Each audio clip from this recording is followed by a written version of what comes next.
Brilliance Audio presents Under a Gilded Moon by Jo Jordan Lake, performed by Kathleen Gatti.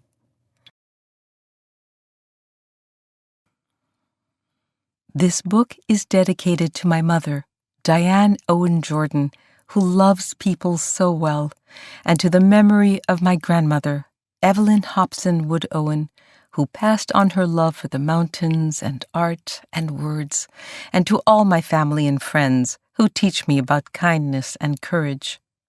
And finally, to everyone working to make our world more compassionate, peaceful, and just. Chapter 1, October 1895. Through clouds of steam that swirled around smokestacks and train tracks and billowing skirts, a whistle sounded from Grand Central Depot's farthest platform. Time to face a past she thought she'd outsmarted, outrun, left safely behind. Top hats and bowlers and swooping feathers bobbed as other passengers hurried toward the platform, toward adventures and escapes and secret intrigues. But Carrie McGregor stood still in this moment she dreaded. For her, the whistle was the sound of a summons to a trip she'd give half of Manhattan not to make. Her head, her whole body throbbed with resentment. "There you are," said a voice from behind. The older woman came to stand at Carrie's shoulder. "I hoped I might find you still here."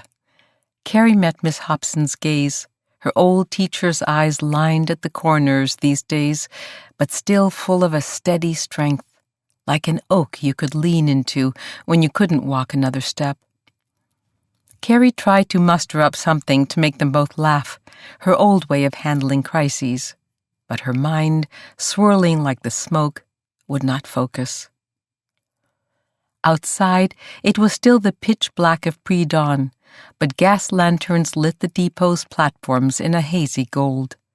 She looked far down the parallel lines of steel, as if she could make out the silhouette of her future, about to be crushed on the tracks. "Thank you for coming." "You know I understand, Carrie, why you feel you've no choice but to go back. And, forgive me, but it has to be said, how much it could cost you." They let the words hang between them a moment along with the steam and the train station scents of hot steel and wet concrete and roasted chestnuts. Carrie's stomach churned. She'd eaten almost nothing since the telegram came 3 days ago. That was part of the churning. But also, chestnuts smelled to her of troubles. She'd gathered them in milk pails back home to help pay the bills. Even after 2 years away, she still felt bile rise in her throat when she caught the scent of them roasting. Taxes unpaid, collectors at the cabin door, her daddy cocking his Remington. "Carrie, you'll recall that I know as few others do how far the tentacles of poverty reach, how that world can suck you back in." Carrie heard the wish of releasing steam and wondered if she was also hearing her lungs giving up the last of their air. "You've worked hard to get to this place. I so hate to see you toss my life away. You only have one, you know. Once I've squared things away back home, I could come back." A pause. "We haven't much power over Columbia's board, not with so many other worthy young women clamoring for scholarship places at Barnard, but you know we would try. So long, that is, as you manage to keep yourself clear of entanglements." Entanglements. Carrie did not need to ask for specifics.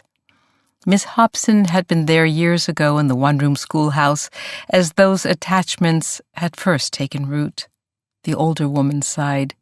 "My dear, I applaud your sense of duty, particularly in the face of, let us say, a less than easy upbringing." Carrie flinched. It was true, and a gross understatement, but painful to hear it spoken out loud. At the far end of the depot came the clanging of a streetcar's bell and the strains of a violinist playing for passers-by's change. Closing her eyes, Carrie could hear her little sister on the cowbell. her brother with a banjo made from a gourd and squirrel hide, and their father pulling a slow, mournful ballad from his fiddle. Their father, who could make you weep with the raw beauty, the open wound pain of one of his songs when he was sober. Their father who, when he was not, could make you weep for any number of other reasons. Miss Hobson sorted her words with care. I worry for your future back. She paused, as if the North Carolina mountains were too remote from New York to be real. There. A conductor on the far platform checked his pocket watch against the depot's clock on its elaborate iron stand near Carrie. She tried not to feel it ticking against the inside of her skull. I understand, Carrie said. And she did. Which was why she'd not already clambered onto the train and settled herself by a window so she could watch the land hurtle by in cities and flat, unremarkable farms before at last beginning to buck and plunge and turn misty blue. She understood this could be a decision that sent her life in a U-turn off the tracks, a complete derailing. Miss Hobson cleared her throat. In the interest of time, allow me to be blunt. How will you handle Dig Tate? With any luck, he'll be married by now with triplets, Carrie smiled, which would solve any mishandling I'd be likely to manage. In other words, you're as worried about it as you ought to be. You know, Carrie, I may look to outsiders now like a spinster bonnet professor who knows little of these things, but I can assure you there are forces beyond the— she rearranged her skirts— fully rational that can knock a woman completely off course. A few yards away, a gentleman in a top hat halted near the depot clock, a youngish face, but with shadows of something flitting over it, like a gathering storm. Anger, perhaps, or sadness. Carrie followed the man's gaze toward a child limping past the clock and crying. The gentleman in the top hat stepped forward as if he would reach for the child. But then another man was running, sliding to his knees. The kneeling man threw his arms around the boy. Nico! The second man, a tweed cap flopped at an angle on his black hair, held the boy close. Ero così spaventato! You cannot wander away when I turn the back for even the moment. He held the boy's face in his hands. I won't let them take you from me again. Carrie crossed his arms to close up the hole, the ache she felt in the absence of her own brother and sister, which gave the telegram its pull. What on earth, she murmured to her old teacher, have those two been through? A movement from the gentleman near the clock made her glance back at him. He was bringing 2 fingers from his right hand to his left lapel, like some sort of reflex or sign, holding them there. Turning, he met her gaze. A shock of dark blonde hair dropped across his forehead. Stiffening, he dropped his hand from the lapel. A contradiction, she thought. The elegance of the top hat, the arrogant set of the shoulders, against the something else in his face she couldn't quite read. So then, Miss Hobson was saying, I gather your father's illness is serious. The fact that they sent a telegram, no one has cash money for that, and Western Union tends to frown on bleached apples as payment. Carrie held up the rectangular paper. Your daddy gone sick. Me and twins wishin' we could carry you home. Gone sick means dyin', since it's a cable they can't afford. The me and twins means my Aunt Rima's countin' on my missin' my brother and sister something terrible fierce, which I do. Countin' on that winnin' out over the terrible fierce that brought me up here. The carry isn't just slang for bring, but also her saying I might need help going back to what, whether I like it or not, still is home. Miss Hobson nodded. When you told me of the cable, I knew you'd feel you should go, so I took the liberty of trying to help by sending a telegram of my own. A surprise, which I hope will be a welcome one, is waiting for you in the foremost car. Carrie looked to the farthest platform and back. Whatever you've done, thank you. The train's whistle sounded again. Another release of steam. Carrie felt her lungs contract. "All aboard," the conductor bellowed. "Royal Blue Express to Washington." Carrie lifted a small leather-bound trunk borrowed from Miss Hobson and her own brown bag. Together, not speaking, they moved toward the train. Then suddenly, eyes wide, Miss Hobson gestured toward the end of the train. "My heavens, look! They've hitched on a private car? Not just anyone's car. That's the Swananoa, George Vanderbilt's, hooked to your train." Carrie tipped her head. "I'd say it's more his train than mine, since his family probably owns the tracks." A woman in mauve was waddling past, her several chins layered above a lace collar. "They say it's elegant as a Fifth Avenue parlor, his train car is, but I don't see Mr. Vanderbilt himself, do you?"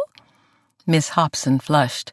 "I'm not certain I'd know his face." "Oh, but from the society pages, surely.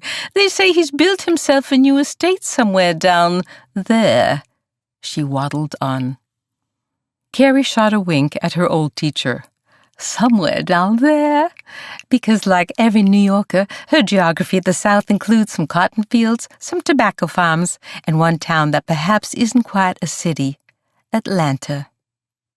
Ladies in tight-waisted tan or gray or dark blue traveling jackets and matching skirts swept toward Carrie's train, their sleeves tight on the forearms, but puffed so voluminously from the elbows to the shoulders that they walked well apart. The feathers and flowers of their millinery bobbed as they chatted. In the next wave of passengers boarding, two gentlemen in top hats meandered past. "There," said the taller of the two, shoving a shock of dark blonde hair back from his eyes, the gentleman from earlier. "That's George's car at the end." The other dusted a coat sleeve. "He couldn't have picked a more unlikely spot for this latest venture. I understand the mountain people and the environs are rather a challenge. Ferociously independent, for one thing. So I've read." Astride in front of Carrie, the taller one turned back to check the time on the depot clock, and tragically illiterate. Carrie fisted her right hand on her smaller brown bag, a flour sack she'd dyed with pokeweed and chicory. The effect was supposed to blend in with the rest of the traveling world's leather, though the taller gentleman, glancing down at it now, cocked his head at it as if it were a museum piece from a primitive culture. He'd flooded her face, her neck, her chest. She returned the man's stare. "Ferocious," she told him, "would not be the half of it." He blinked, startled. But the train whistled again, and this time the sound spun Carrie back to her old teacher for a hurried hug. Somehow the gentleman's words, superior and detached, had launched her past a final gut-wrenching goodbye and straight, square-shouldered into what had to be done. Miss Hobson placed a gloved hand on her arm. "Godspeed, and one final word." Her eyes sparkled above her lined cheeks. "Just remember, have more than thou showest. Speak less than thou knowest." Carrie walked backward as she lifted the hand holding her sack. "Lend less than thou owest." Miss Hobson ended the volley as she always did, with a blown kiss. "Wait!" The waddling lady in mauve turned. "I know that quote. Is it the King James?" But now Carrie was struggling to run with her flour sack luggage and the borrowed trunk toward a porter. She headed not toward the end of the train, where passengers in their feathered hats and satin lapels were boarding the ladies' cars and the Swananoa, but toward the first car, where the smoke and the sparks drifted in, where the immigrants and the less moneyed sat. She'd made her choice, which would likely, she knew even now as she ran, whipsaw her future into something far from what she'd worked for, far from what she'd dreamed. But so be it. She'd heed her old teacher's warning. She'd keep herself clear of entanglements, whatever power remained of the old currents and pull. And she'd keep the resentment that burned in her bones toward her father in check. She'd have to, if she didn't want to explode. The porter took her trunk with a small bow. The flour sack luggage she pulled back from his reach. "This I'll keep with me, but thank you. It has my—" She turned her head toward the blond gentleman who'd paused a few feet away. "Valuables." His eyebrows arched. Pausing, then touching the brim of his hat, he strode with his companion toward the Swannanoa. "Ferocious," she wanted to shout after him, "and stubborn, beyond anything you and Vanderbilt and your millionaire friends could imagine." Chapter 2. Trailing behind the lady in mauve, who hauled herself up with the help of a porter, Carrie mounted the steps.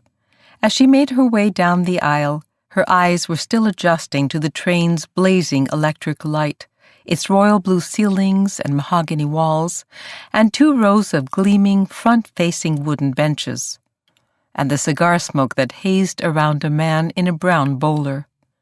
She had only an instant to brace for impact as 2 passengers toward the front of the car rose from their seats and threw themselves at her. "Tully!" Carrie wrapped first her sister, then her brother in a hug. "Jersey, how on earth?" Squeezing them close, Carrie felt their hearts beating up against hers. Her own thudded louder, like it had only been just keeping time, a weak, grudging beat these past 2 years so far away. Tully flipped back a braid. "It was Miss Hobson's did it. Paid the tickets for us to come up. Said it'd do us a world of good getting to travel all snug together." Jersey said nothing, but shyly held onto Carrie's arm as if she might disappear again into the steam of the station. Beaming, Rima looked up from her knitting. "Well now, here's a sight for sore eyes. My Lord, how we've missed you, sugar." "And I've missed all of you." Carrie surprised herself with how true this felt, how prophetic her old schoolteacher had been in arranging the family's tickets, a gift of mooring lines to bring Carrie back home. She lifted her head from the twins, but kept an arm over both sets of shoulders, even as the 3 of them huddled their way to the front of the car. "So, Aunt Rima." Here was a woman who'd shot her share of black bears and mountain lions and the leg of one tomcatting husband, but who appeared to be cowed by New York. "What do you think of the city?" Rima shrugged, sparing only a glance out the window. "Bunch of buildings that outgrowed the sky." Chuckling as she settled herself between Tully and Jersey on a bench toward the front, Carrie listened to both twins talking at once. News of the village schoolhouse, without a teacher again, 4 of them having left since Miss Hobson, who'd stayed there so long. Romeo, their daddy's bloodhound, kept everyone awake with his snoring. The air smelled of apples back home, and apples were the only thing still growing strong on the farm. Nobody mentioned the reason for this whole journey, their daddy himself. As the train clattered out of the station and began gaining speed, Rima's needles clacked in time with its crankshafts and wheels. Her dress, made of yellow homespun, hung crookedly from her shoulders, like from a broken clothes hanger. She'd insisted on taking the twins so Carrie could go up to Barnard, but maybe Carrie shouldn't have let her. By Pennsylvania, the twins had sprawled over the bench and were sleeping, Tully's head and Jersey's feet in Carrie's lap. They were 13 this fall, and both growing lanky, their bodies often shifting at the same moment, as if nudged by the same dream. But their faces, Carrie noticed, lay serene, unusually so for both of them, as if now that their older sister was back with them, all was bound to be well, which Carrie knew could not be true. Having left well before dawn, the Royal Blue, an express, reached speeds of 90 miles an hour and covered the distance to Washington in an impressive 5 hours. But after they changed there to the Southern Railway, the stops were slowing their speed. The 4 of them settled back in for the rolling Virginia farmland. And now, After a longer stop and a train change in Salisbury, North Carolina, where George Vanderbilt's car was decoupled from their previous train and attached to the new one, the land was buckling still more from hills to low mountains. Outside the train windows, open a crack, the earth smelled of rain and pine and decaying leaves. A flood of longing and then of dread washed over Carrie. Currents of emotion so powerful and so contradictory that only a journey home could stir. The locomotive's headlight cut through the mist, illuminating hillsides in patches of autumn red and yellow and green, like fold upon fold of bright quilts. Carrie and the twins shared a bench again, this time at the back right of the first car. Rima knitted on the bench just ahead, alongside a young man with curly black hair beneath a yarmulke. He'd been in their car since the journey's first leg from New York, Carrie recalled. Turning, he smiled. "On holiday?" Carrie forced a smile back. "Headed back home." She smoothed Tully's hair and Jersey's trouser leg. "These are my sister and brother, and my aunt just beside you." He extended his hand. "Aaron Berkowitz, on assignment." Shaking his hand, Carrie took in his face, eager and wide-eyed, a small pad of paper and a fountain pen protruding from the outside pocket of his jacket, its tweed a bit frayed. "You're a journalist, then?" "Investigative reporter." He craned his neck back toward her, waiting, it seemed. "Let me guess, for the Herald, or perhaps Harper's." He turned around on his bench to face her more fully. "The New York Times." "Ah, I am impressed. And this is your first big assignment?" Blinking. "How did you know?" She laughed. "You're bursting with it, your eyes, your whole face." He deflated just lightly. "I promised myself I'd appear more jaded, like the veteran writers, but it's what I've wanted to do since college, or before, since coming to this country as a kid. The power of a free press, guarding the integrity of a democracy. You must think I'm a little ridiculous." "On the contrary, I think everyone should love a job as you do. Where are you being sent?" He hesitated. "I believe I can trust you, Miss—" It was more forward than New York manners generally allowed, but they weren't in a drawing room after all, and Carrie couldn't help but like him. "McGregor." "I'm being sent," he glanced both ways, "to Asheville." "Good heavens! Is there really anything glamorous enough or diabolical enough in Asheville for the New York Times to notice?" "It's more the people drawn there, you might say. People with secrets they'd like to keep covered up." "Don't we all have things we like to keep secret, Mr. Berkowitz?" "Sure, but you and me, we have our embarrassments, our picadillos. The secrets I'm referring to cost a whole bunch of lives and mountains of money." He leaned toward her. "And now we've got new information to go on. And a surprise attack, so to speak. The key player who thinks he's gotten away with it all will be caught off guard. Now the truth will finally come out." "That's quite dramatic. And how do you plan to pry out the truth?" He patted his pad and pen. "I know how to ask questions, how to observe." "Oh, Lord," came Rima's voice from next to the reporter. "How to observe. If that don't sound like our Carrie." Carrie shook her head at her aunt. But Rima, her needle still clacking in time with the train, glanced back only once and pressed on. "Lord, she's always noticed the teeny details and witched out the story behind. Her noticins, we called 'em. Got herself a gift, that's what." "Is that right?" "Not a gift," Carrie said, more bluntly than she'd intended. She knew what it was, this not gift of hers, just a learned skill. Her fight to survive, to protect the twins. Only the art of paying attention to glances and tones, to footsteps off rhythm. The journalist nodded at her companionably. "What do you notice right now?" "Only what everyone else would." Such as?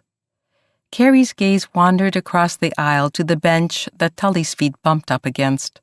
A dark-haired man, the one in the tweed cap who chased after the boy in the depot, was turned slightly away, his body hunched protectively over the child asleep at his left and a tube of rolled paper in the crook of his right arm. Evidently feeling her eyes on him, he glanced toward Carrie and the reporter, then quickly looked away. His left hand dropped to the boy's chest, as if just feeling the child breathe were a comfort. "Lack," Carrie leaned forward and lowered her voice. "Why is the skin at the back of our fellow passenger's neck and on his upper lip so pale? Everyone else, his skin is tanned, fairly dark. He must have cut his hair and shaved off a mustache recently. His suit looks hardly worn, yet its shoulder seams are about to split and the cuffs fall well above his wrists, as if he's wearing the clothes of a smaller, more sedentary man." "Ah," the reporter raised an eyebrow, then whipped out his pad with a playful flourish and whispered, "Now, Miss McGregor, the question is, why?" As if on cue, the man glanced again, wary, unsure, across the aisle. Lifting her head groggily, Tully sat up, followed her sister's glance. "Carrie, this here's our friend. Showed me and Jersey the prettiest sketch of Mr. Vanderbilt's house just before you boarded back in New York." The man's face paled. He clearly not meant for others to know about this. Carrie held out her hand, proper manners be hanged. "Carrie McGregor." He extended his, and they shook. "Marco Bergamini," he said. His lips formed the sounds deliberately, taking great care with each syllable. An odd way to pronounce one's own name. "This," he gestured toward a sleeping child of about 8, "is Carlo, my brother." Again, a deliberate care with the name. And the boy's name was different from the one the man had called out in the depot. Carrie cocked her head at the man and smiled. "New names for a new place?" Aunt Rima turned her head slightly and rolled her eyes. "There's times when a gift can come off as just a big pain in the donkey shank." No, Carrie wanted to argue, never a gift. There'd been her poor mama, always in bed and often too sad to move from a string of babies born smaller than corn-husk dolls, and just as still. And her daddy, not a bad man when he was sober, but so very different when he was not. Like the whiskey seeped into his brain and relit every glowing coal of betrayal, every collapse of grain prices, every humiliation when a merchant demanded cash instead of barter. All that scorched through his blood and settled, so far as Carrie could tell, in his right arm. Carrie learned young to hear when his father's stride was hitching, a stumble or slide, the faintest blur of a word, to know when to snatch up the twins and run. So no, not a gift, just a survival skill she'd never asked to learn. The not Marco Bergamini opened his mouth as if he'd defend himself and his name, which she'd challenged, but then he touched the brim of his cap. "It is the pleasure." "The pleasure's man," Carrie returned as he swiveled away. She leaned up close to her aunt's ear. "Rima, why would that man have a sketch of the Biltmore? Might have told you his own self if you hadn't just shy of accused him of making up his own name." Rima dropped her yarn. "Near up to home, and I plumb forgot what I brung." She unwrapped a red cloth, the aroma of fried ham and cinnamon wafting throughout the coach. From her feet, she lifted a large mason jar and unscrewed its metal lid. "The sweet milk's not been cold for some time, but I don't reckon it's gone blinked, chilly as my feet tell me they've been on this floor." She plunged a broad knife into a smaller jar filled with fried apples. After slipping a slice of salt pork and a knife blade of apples inside 2 biscuits, she handed one to each of the twins.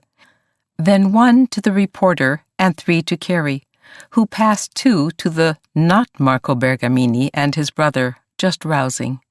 Rima nodded toward the child.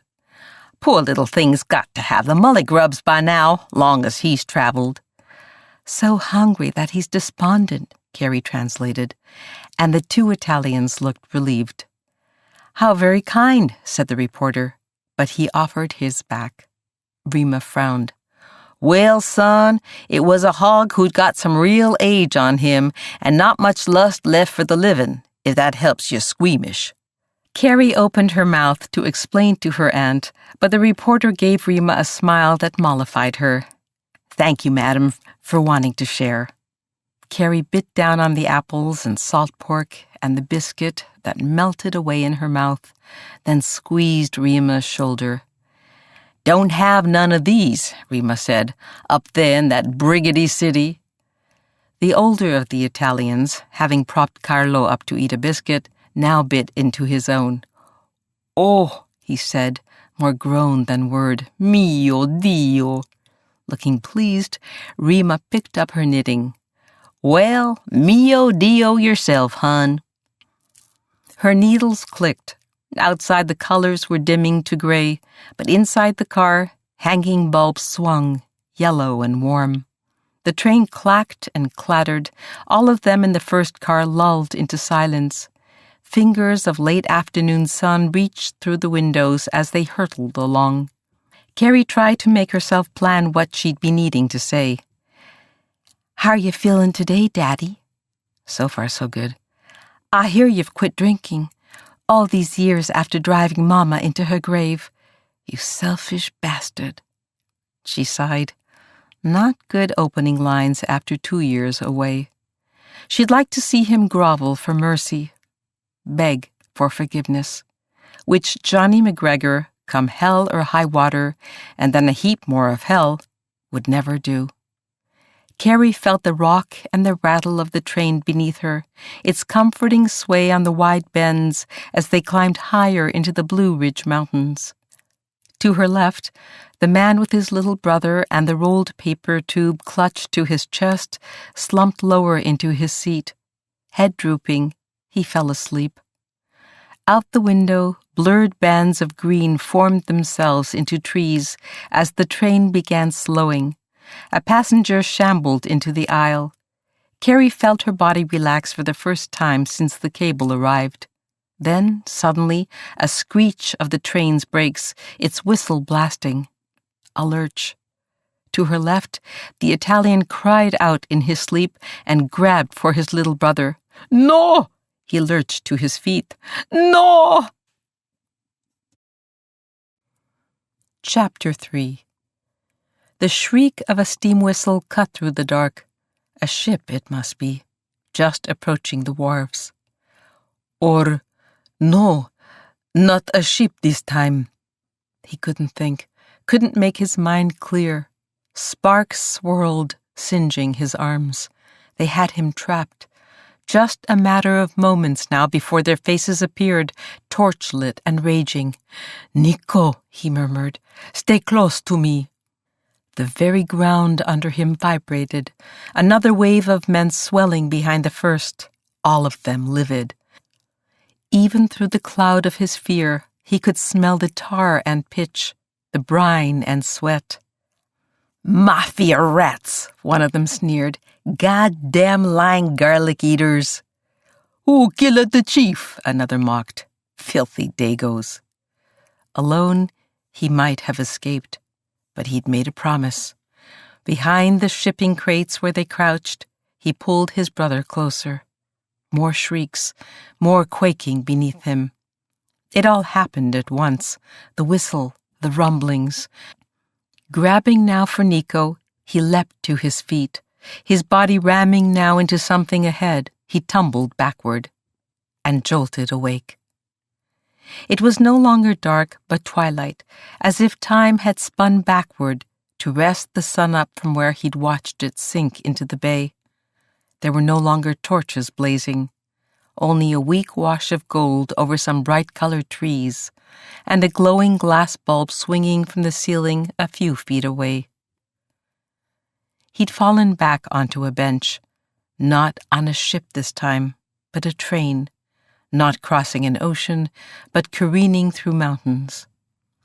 Half standing, his weight balanced on one leg, little Nico opened one eye from sleep. Seeing Sal there, he squeezed his eye shut again and slumped back. Nico was used to these outbursts, but the same couldn't be said for these strangers. Every passenger in the rail car had turned to stare, from beneath hat brims and behind black and white newsprint barricades. The slick, colored magazine pages of Godey's Ladies' Book flickered as a heavyset woman in mauve stole frightened peeks around its sides. He'd lit a fear in them, he knew, not only with his lunge just now, but also before that. Just by his presence, even when he said and did nothing at all. Behind them, the door whacked open and Sal jumped, but it was only the conductor stalking up the aisle. "All off here for Old Fort. Black Mountain next stop." He stopped to scrutinize Sal. "Tickets?" The conductor had already checked everyone's ticket. Hesitating, Sal reached again for his. Arguing was not an option for people like Nico and him. The conductor examined it, and him. "Hey, yous, that little scene just now. A dream only. Yeah, well, I don't allow no dreams that scare the holy crap out of my passengers. Yous got that guinea?" Yous. These Americans in their separate parts of their country, they seemed not to be using the same language. Spinning on one heel, the conductor stomped toward the door. Behind it was the vestibule, the new accordion-sided connector between cars, which, for most passengers, probably beat being thrown off on a sharp curve. But for Sal, it meant one fewer place to escape. Like every time, his nightmare was slow to loosen its grip. He was still sweating, pulse racing, as if he and Nico had been running for their lives all over again. Directly across the aisle from him sat the young woman Carrie, who challenged his name. Reason enough to speak little to her. And there sat the reporter, he and Sal both being careful not to acknowledge each other. There'd be time for that later, if all went as planned.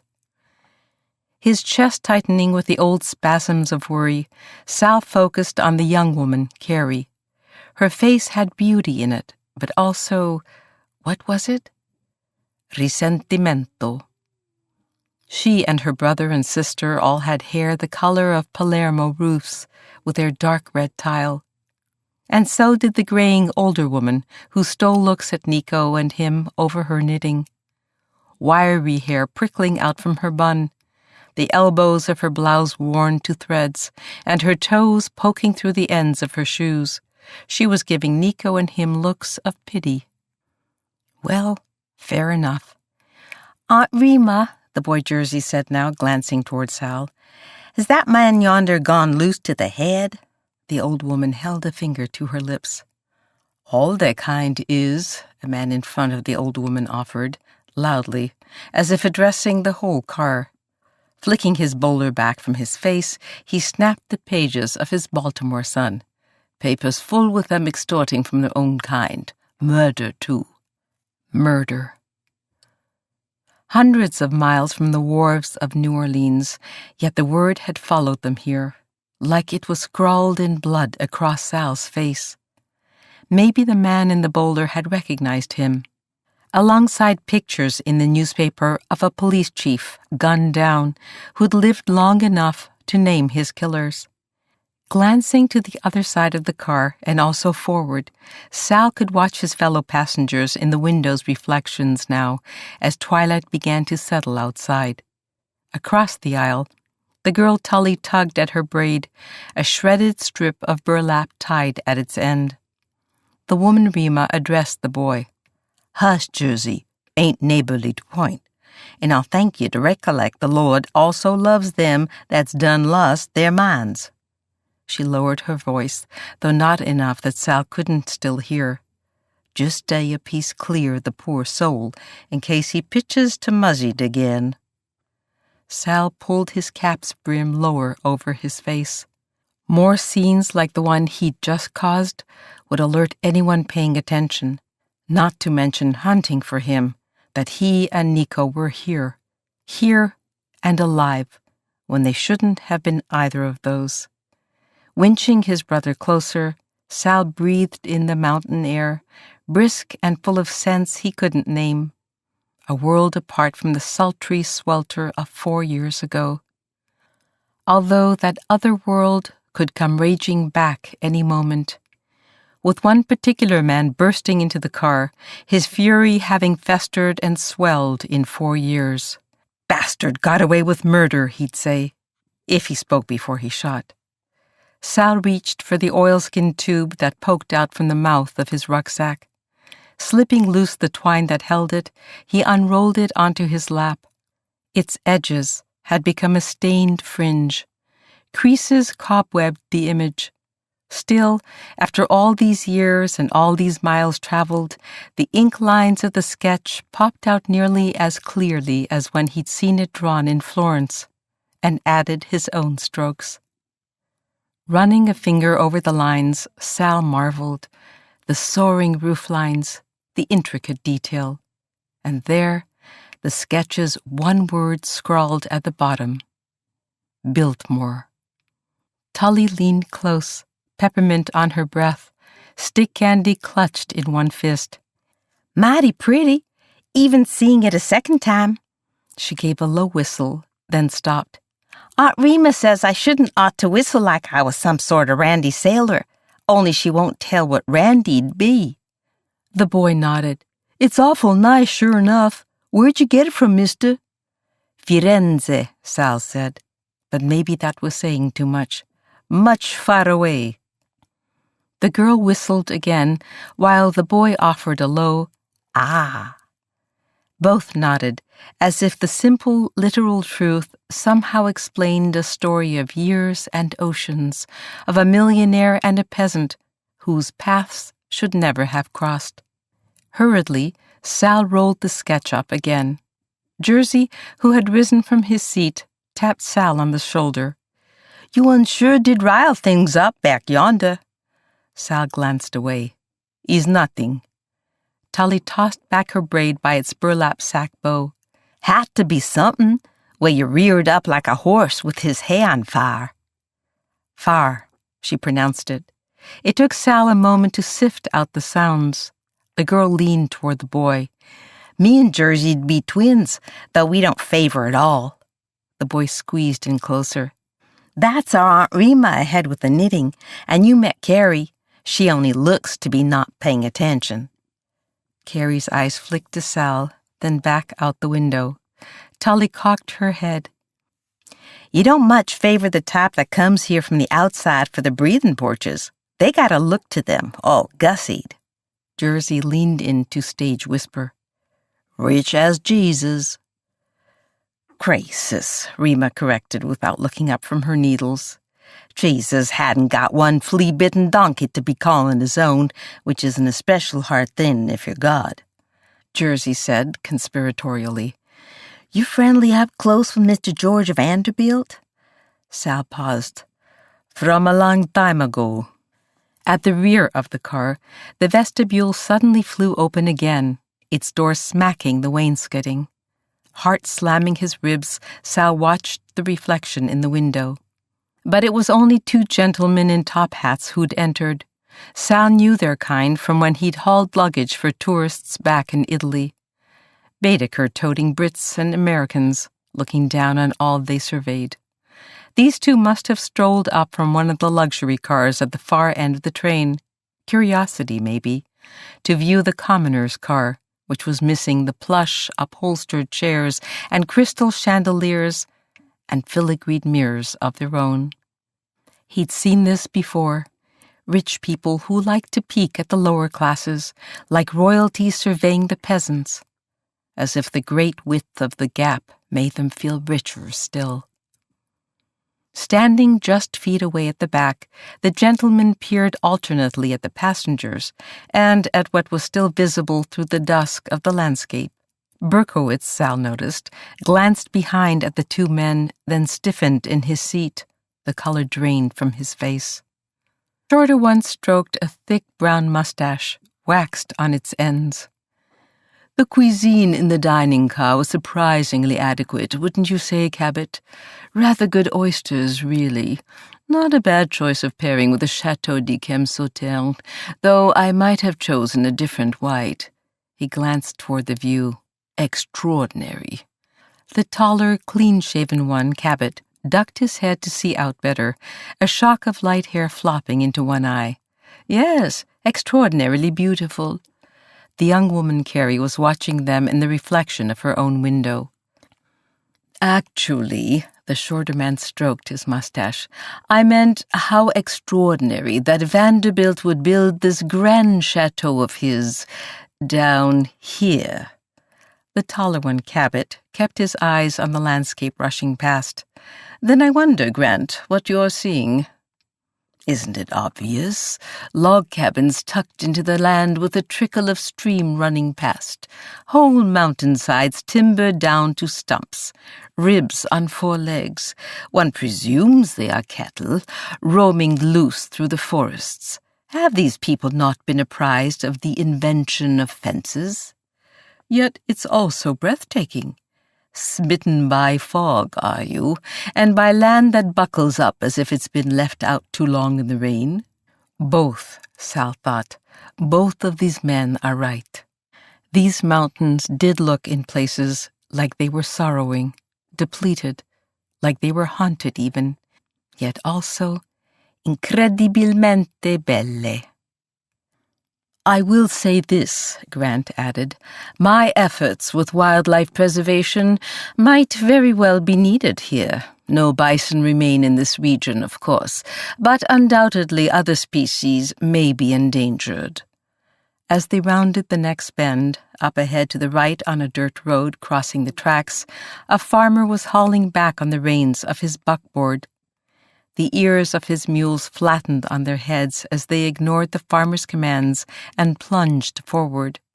The train's whistle blasted again. Sal held his breath.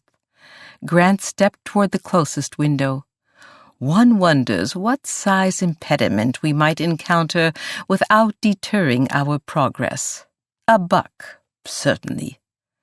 Sal pictured a buck rotating high above a smokestack, then falling, lifeless, back to earth. Not but a few yards away from the tracks now, the mules, crazed by the train whistle, were bolting ahead. The passengers in the first car gripped their seats. Grant's voice, unperturbed, came from behind. I suspect we'd leave little but a flotsam of horseflesh and hickory boards and farmer. Cabot's voice followed, louder and strained. My God, Grant, is this really nothing more than an intellectual question to you? But Grant, bending lower to watch, looked unfazed.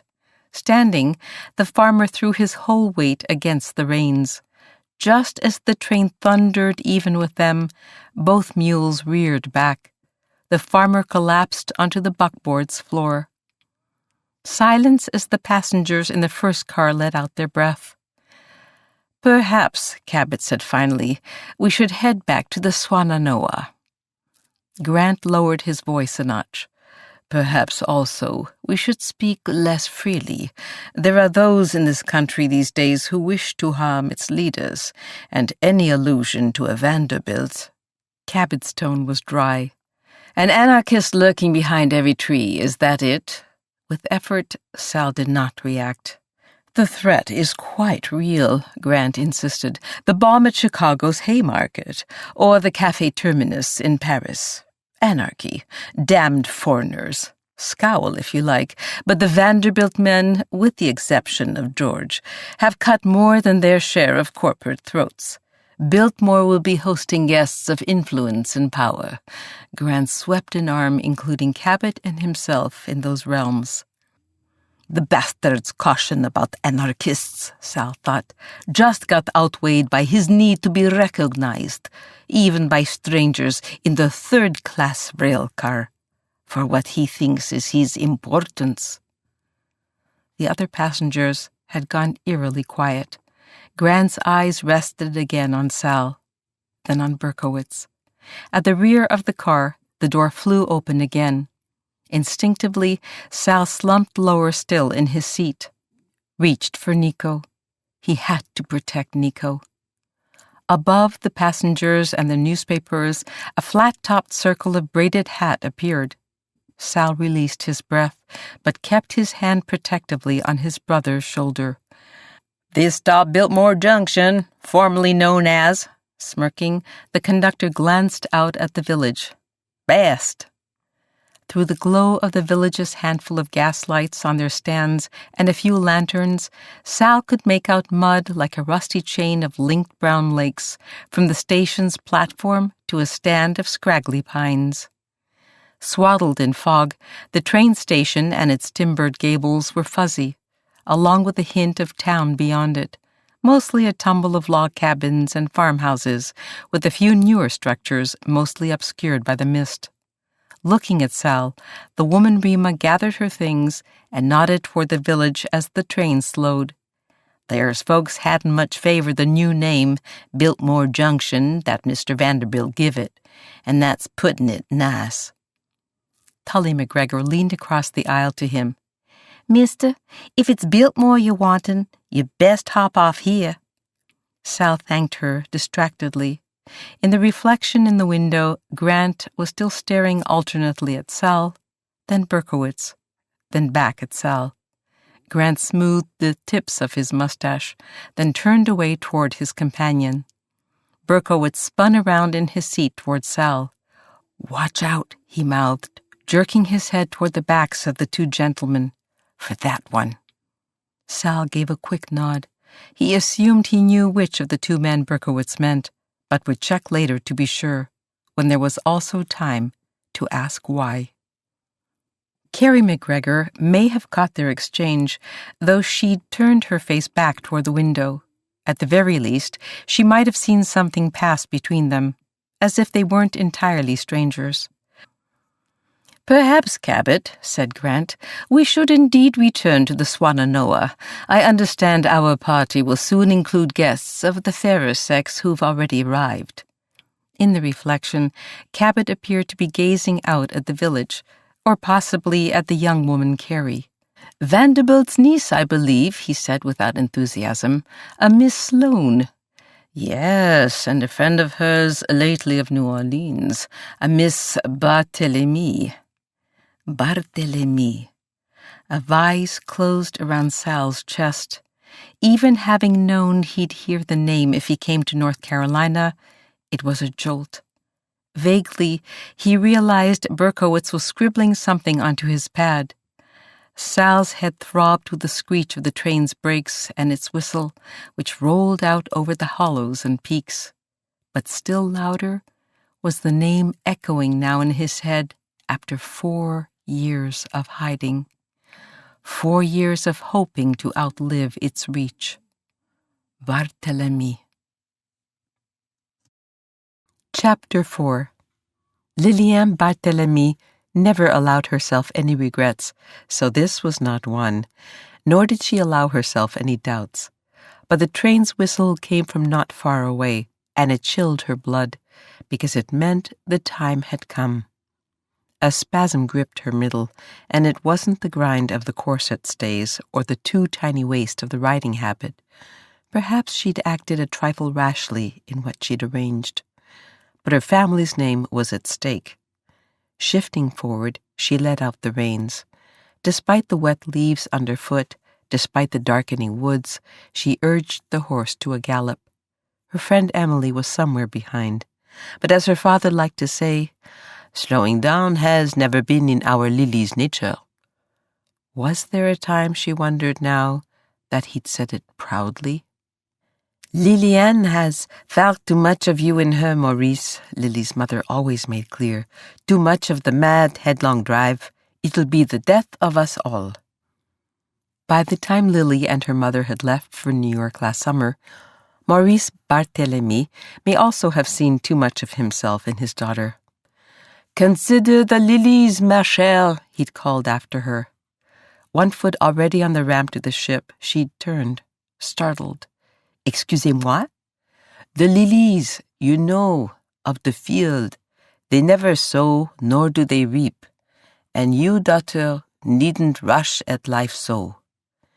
It sounded ludicrously like something the priests of Our Lady of Guadalupe might drone into a homily. From Maurice Barthélemy, Titan of the waterfront, though, it sounded more like a jest, a wink, a good cynical joke. Not how you built your empire, though, was it, mon père? She'd patted her father's cheek and noticed how gaunt he'd become. I worry that I have set an example for you of... She'd not let him finish, because of course he'd set the example for her.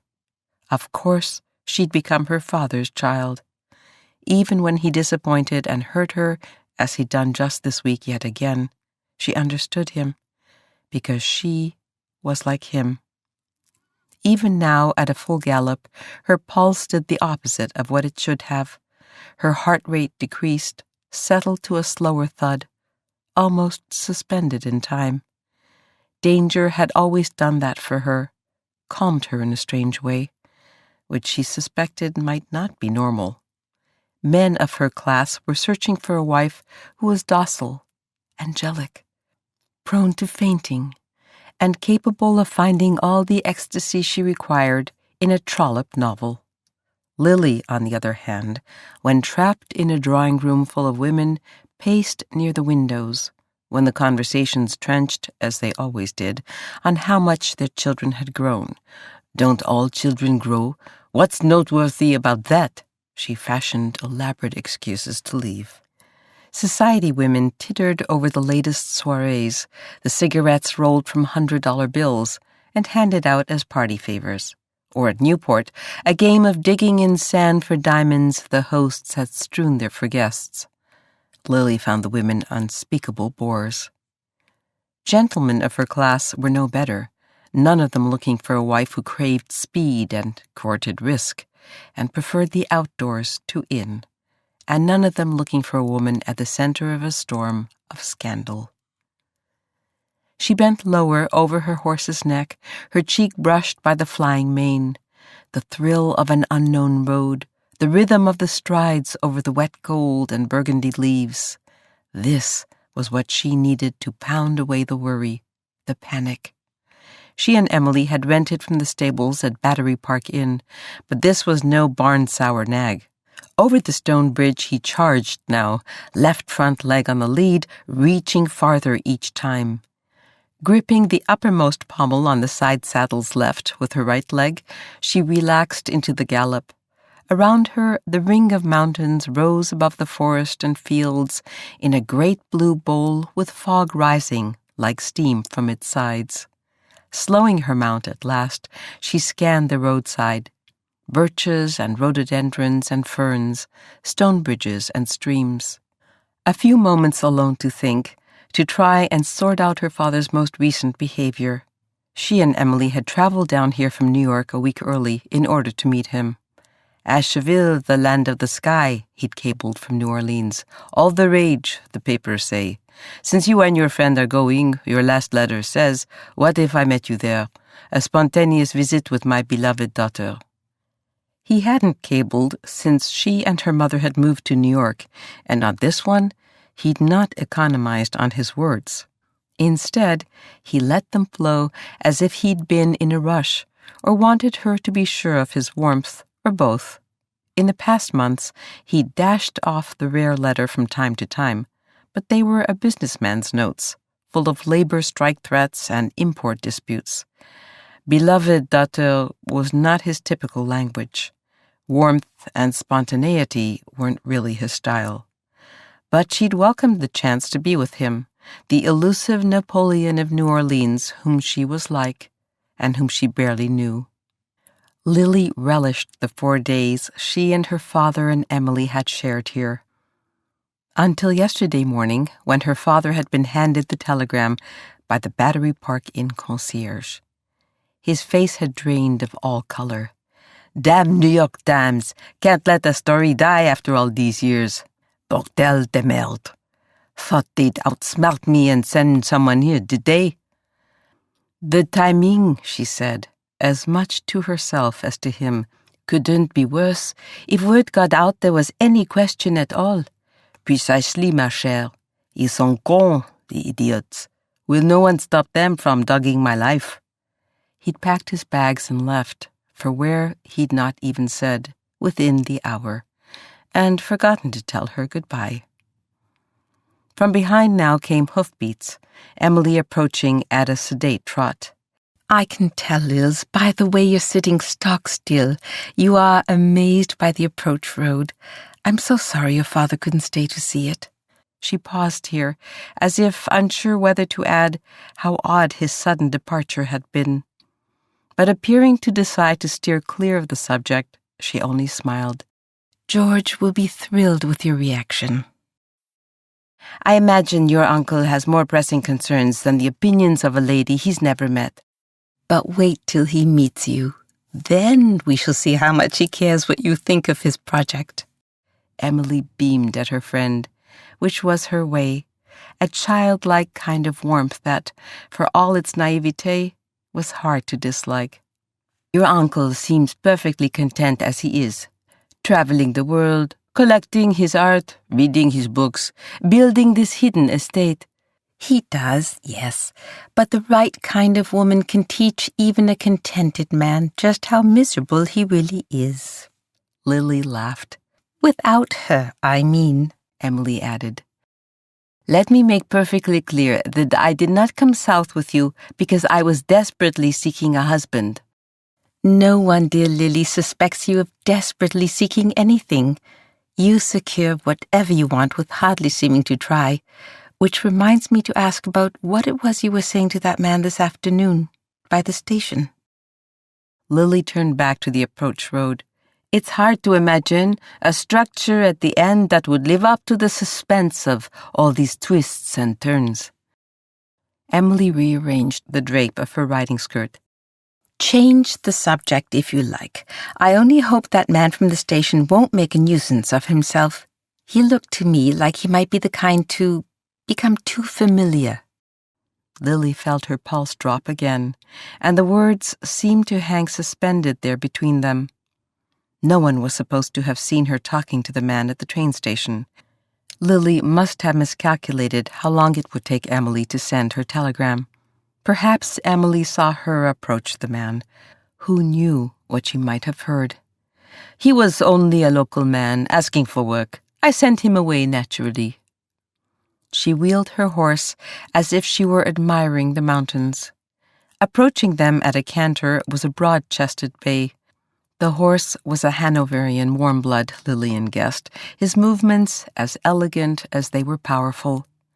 The rider's attire included high black boots that shone and a precisely tailored riding jacket with a stiffly starched wing collar and black cravat. Above that was skin as pale as she'd been expecting from a man known to be an inveterate bookworm. Still, his was a pleasant, intelligent face, a good deal better looking than the grainy pictures of him in the society pages. His mouth, beneath a dark, neatly trimmed mustache, turned up only slightly, but his eyes, dark and soulful and creasing at the corners, were warm, even merry. Uncle George! Emily flicked her crop to edge her horse close to his. How wonderful to see you, and before you scold, she held up her hand, palm flat. I was just on the point of reminding Miss Barthélemy that I gave you my word we'd wait to see your new house together, along with your other visitors tomorrow. George Vanderbilt seemed in no hurry to scold, but Emily plunged on, defending herself. I know your other guests are arriving soon, and in fact we considered waiting at the train station, but the daylight was nearly gone, and the rain was approaching, and we were wanting to extend our ride. And there was your lovely winding drive into the estate, so we've only come to this point, no farther. Will not count a view of the spires as breaking the promise. He gestured high to his left, where a break in the treetops showed a towering roof, two parallel spires catching the last of the waning light, and some creature, leered from one side farther down. Lily did not intend to gasp aloud, but a gargoyle dangling there in the distance, peeking through the forest of a southern Appalachian valley, was not something she'd prepared for. Someday, George Vanderbilt swiveled back in his saddle, these trees will obscure all views of the house until the end of the 3rd mile. But forgive me, I've not properly met our guest. His tone was surprisingly tentative for a man with the world at his feet.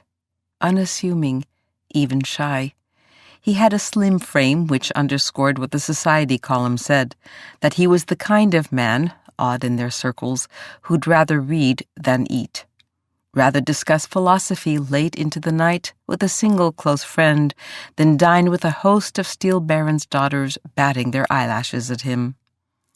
For a moment, his attention dropped from her. He seemed to be measuring the arch of the stone bridge at the next bend, the precise layering of greens and maroons and golds of the plantings. In anyone else, Lily might have thought this showed a man of too little action. But in George Vanderbilt, grandson of one of the most merciless titans of business ever to have drawn breath, she found it peculiarly appealing. Squinting, she examined a spot on a ridge ahead where a spiral of smoke melted into the fog. In the air swirled the smell of fire and ash in the distance. 1 or 2 cabins remain, he offered, following her gaze. Mountain families who've yet to sell to me or my agent, McNamee. And in your experience, Mr. Vanderbilt, do people always eventually sell what they love for enough money? Lily could see the horrified expression Emily turned on her, but it was too late for a softer rewording. As if mesmerized by the spiraling smoke, he nodded. Yes, they do. And he seemed almost sad with his own answer. The last family here will too one day. Then, as if suddenly remembering his manners, he jolted forward, extending his hand to Lily. Again, forgive me, George Vanderbilt. Emily urged her horse forward. George, I'd like you to meet Miss Lillian Barthélemy, formerly of New Orleans, more recently of New York. I'm sorry to say her father, Maurice Barthélemy, I believe I wrote to tell you he was meeting us here, couldn't join us today after all, since he was called away quite suddenly. Her eyes shot sympathetically to Lily. And unexpectedly on business. Lillian, may I introduce my uncle, Mr. George Washington Vanderbilt II, formerly of New York, more recently, and I envy him this, her gaze swung now toward the mountains, more recently, of here. George Vanderbilt took Lily's hand gently, as if not quite sure what to do with it, and she felt that strange drop of her heart rate again. Miss Barthélemy, I'm honored to meet you. Your aunt, Mrs. Wharton, has been a dear friend for years. Our taste in books runs much the same. Ah, yes, Aunt Edith. Lily invested the title with all the affection due it. The charge of the Light Brigade, my father calls her, in intimate family circles. Vanderbilt smiled. She is a woman who knows her own mind. I'm afraid he's accused me of being much like her. Emily cut her eyes at Lily, gave a single shake of her head. But their host's face did not change. So much the better for you, then, Miss Barthélemy. So then, here was Mr. George Washington Vanderbilt II, intellectual, shy, and unafraid of strong women. Mr. Vanderbilt, may I compliment you on the gait and conformation of your horse? I'm partial to warm bloods myself. Ah, his eyes lit. You have an interest in breeding, then? Emily interrupted in giggles. Lily might have laughed too, if their host hadn't been so sweetly earnest, so apparently unaware what he'd asked. Oh, I think most of us do, Lily returned, under the right circumstances. Patting the neck of his warm blood, he turned in his saddle, and she saw she'd earned his approval. Not his affection, of course. Not yet. But his approval, and possibly interest, in so short a time. Do ugly women, she wondered, earn a man's trust so quickly? George Washington Vanderbilt II seemed likely to prove an enormously interesting challenge, one well worth pursuing. No more whistles echoed from the station back in the village, which meant the train must have arrived, must be sitting there, its steam releasing with a shh into the fog, great clouds of white billowing over the platform and into the woods. The billowing white and the dark that could cover what would happen now, what didn't need to be seen. Chapter 5. Carrie stared out at the billowing steam as if her future could be projected there, jerking and flashing onto the white, like moving kinetoscope pictures. All over the platform, ladies swished past in their tight satin waists and their swooping hats, gloved hands pointing out which leather-girded trunks were theirs. Gentlemen's black bowlers and top hats bobbed about in circles. Like a roiling kettle of pitch, Carrie thought. Jersey leapt around the foot of the train stairs, his red froth of hair bouncing. "Them two top-hatters back there," he announced, "were some kind of briggity proud. I like them others, though." He looked from the reporter in one direction to both Bergaminis a few feet away. Aaron Berkowitz offered his arm to Rima, just behind him. Leaning into him, she eased down to the platform. Even at her age, Aunt Rima was still as strong as an ox, Carrie knew, but she still liked the arm of a young man. Tully was studying little Carlo Bergamini, dragging his left leg as he limped beside his brother. "How'd you go getting the gimpy leg?" The child only turned large black eyes on her. "A stumble," his brother said, "down the stairs." He turned quickly away. A lie, Carrie saw. People only turn that swiftly away from their own words when it's a lie, as if they can't bear to face a mangled-up truth of their own making. "The porters," one passenger sniffed as she swept by, "certainly do take the time unloading here.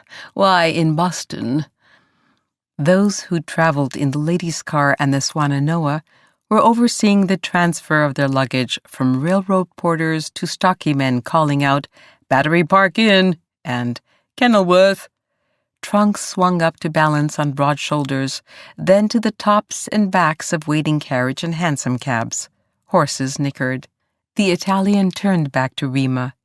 "If you would do the kindness, we ask only which is the way to the Biltmore." "The nigh way's what you'd be wantin', hun." "Closest road," Carrie translated. "Called the approach road, the give out for why it got built. But it's a good 3 mile long. Near up to dark now and nobody living there yet, so you'd be making the trek for nary a thing." He turned in the direction she'd pointed. "But sugar, if you's bound and determined to set eyes on Biltmore tonight, fog and all, then the big old stone arch, then there's the gatehouse, through it's the approach road, whole heap of showing off switchbacks and winding around." She waved her arms in S patterns. He gave a quick bow. Heaving his sack to one shoulder, he whipped the cap from his head and tossed it toward the twins. "Per voi due." Jersey snared it, and the twins squealed in delight. Plucking it from her brother's grasp, Tully angled it on her head and tossed her braid back over her shoulder. Slumping, Jersey withdrew. "Jesus," Rima told them, "we'd want y'all to share cheerful like. And me, I'll snatch you bald-headed if you don't." The not Marco Bergamini lifted a hand to tip his cap, no longer there. Then he cupped his palm under Carlo's elbow, and the two of them walked on. Tully and Jersey went leapfrogging over steamer trunks and hat boxes. Carrie, with Rima at her elbow, began searching for the trunk she'd borrowed. Probably buried by now under mounds of luggage being loaded onto carriages bound for the area's largest inns. Jostled from behind, Carrie stopped. The two gentlemen from the train were passing, the shorter one with a thick mustache, Grant, having turned to speak. He gave a deep bow, extending his top hat in a broad sweep. "Begging your pardon." "It's quite all right. My sibling's over—" She swallowed the yonder. There, they've already stomped on half the crowd. From a few yards away, the Times reporter was waving to her. Hope to see you again while I'm here. Good luck, she called back. With uncovering all those secrets, she stopped herself from adding aloud. He might be just the man for the job, the slight, unintimidating frame and the sweet, eager demeanor. And behind that, a hunter's nose for the story. If the meek could inherit the earth, maybe the kind could capture the truth. The gentleman with the mustache stepped around in front of her now. Do allow me to introduce myself. I am Madison Grant of the New York Grants, and lately of Yale University, and this is John Quincy Cabot of Beacon Hill, Boston. This was clearly meant to impress, which amused Carrie. Underneath the top hat, Grant's hair was thinning, but his face was unlined, early 30s perhaps. The taller of the two, this John Cabot, the gentleman she'd seen at Grand Central Depot, lifted his own hat stiffly. He looked to be in his early 20s. Raking back the dark blonde shock of hair from his eyes, he nodded to her. How do you do? His jaw squared. He would have been strikingly handsome, Carrie thought, if his face hadn't been set so hard. Mean, almost, like he was mountain stone and not a real man. Cabot was already turning away. Please excuse us. Grant, that must be Vanderbilt's man over there talking with the fellow on the ancient horse. Carrie followed his gaze. The fellow on the ancient horse referred to Robert Bratchett, who owned a farm high on a ridge up from the McGregors. Or had, perhaps. Like everyone else, he might have sold out to Vanderbilt by now. The skin of Bratchett's hands was nearly as dark as his bay horse. He gripped the reins in his one good arm, his maimed one hanging limp. His horse's hips jutted from behind the simple woven pad he sat on. The gelding was old, his front hooves pigeon-toed, and gray-brindling his coat. Still, Carrie bristled for her neighbor at the word ancient, especially from this outsider Cabot, who'd know nothing of having no choice but to ride your one horse until he dropped, or you did. No choice but gratitude for every day you could both still walk to the field. Carrie studied the rigidness of Cabot's profile. So, she could hear chilliness steal into her tone. You are guests of George Vanderbilt? John Cabot met her eye. This is the end of disc number 1. Please insert disc number 2. This is disc number 2. You know the gentleman, then? Surprise in his expression, as if she were clearly not the sort of person who would have crossed paths with the great George Washington Vanderbilt II. She raised her chin. We have had dealings. Rima let out a snort. But Carrie only raised her chin a notch further. Stiffening, Cabot said nothing. In that case, Madison Grant offered, I hope we shall see you again, Miss McGregor. She dropped the hint of a curtsy and was turning away, but stopped. John Cabot was scanning the village. What little of the farmhouses and privies and cabins could still be made out through the fog and the dim light. Now he was studying Rima, her back turned, and the twins, their old boots with broken squirrel-hide laces and holes at the toes, thudding over the station platform's pine boards as they chased each other around towers of trunks. On the outside of the station, Carrie offered pointedly, you'll also want to take note of the tools hanging there, the axes, the rail dog, timber wedges, and hammers, for the men here who repair the railroad, not just own it. His gaze swept to her. He must have heard the defiance in her tone. One of his eyebrows lifted, but still he said nothing. Rima's hand dropped to her arm. Back in my day, she murmured to her, we gave the good-lookingest of the roosters some smidgeny benefit of the damned doubt. But Carrie's hands had already gone to her hips. We are not a National Geographic Society feature, you know. He stared back at her. "I've seen the magazine." She'd seen it a total of once, was the truth, and that one was Miss Hobson's. The photos of poor villagers somewhere in the world, their quaint, primitive ways, to be gawked at by arrogant outsiders. Ignoring her aunt's pats on her arm, Carrie stood her ground. Locking eyes with her, John Cabot touched the brim of his top hat. She must have looked like a crazy harridan to him.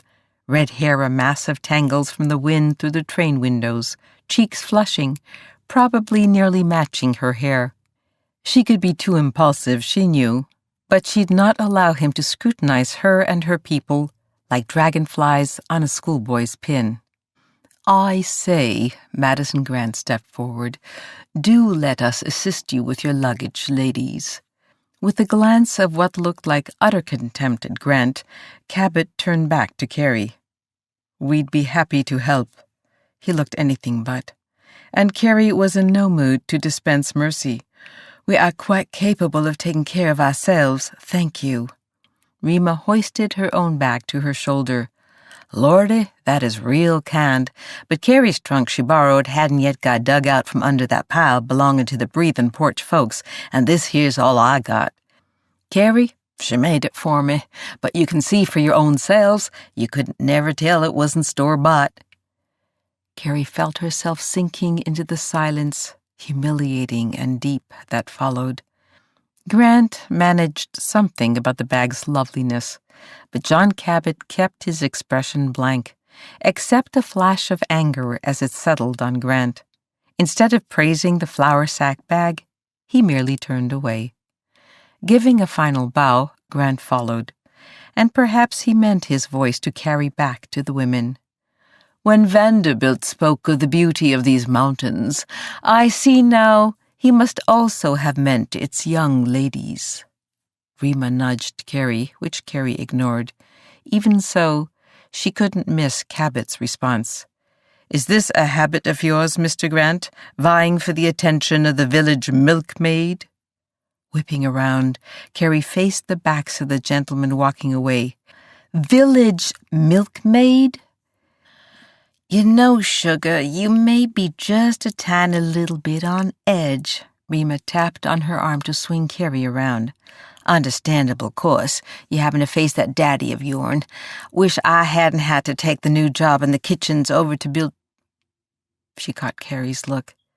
"Can't hardly say it around you, can I?" Crossing her arms, Carrie made herself focus. "I'm sorry, Rima. Your new job, that's important. It's steady pay. I'm glad you took it. It's just not something I could ever do." "I learned early in life, child, don't never say never." "With all respect, never's exactly what I'm saying about Biltmore." Rima drew the knot of her lips to one side, then evidently passed the argument by. "Me taking the job means I'll be living there on the grounds." Carrie tried not to feel the full weight of that all at once, her aunt's decision. A dying father, the growing twins, saving the farm from being taken for unpaid taxes or gobbled up by George Vanderbilt. Now that they were here, the weight pressed heavier by the moment. As more steamer trunks thudded to the top of hansom cabs and the inn's carriages, Carrie and Rima wound through what was left, looking for Carrie's luggage. At the office at the closer end of the station, the telegrapher, Farnsworth, glowered at the line that had formed at his window. "I don't have but the one messenger boy, and not but one set of hands."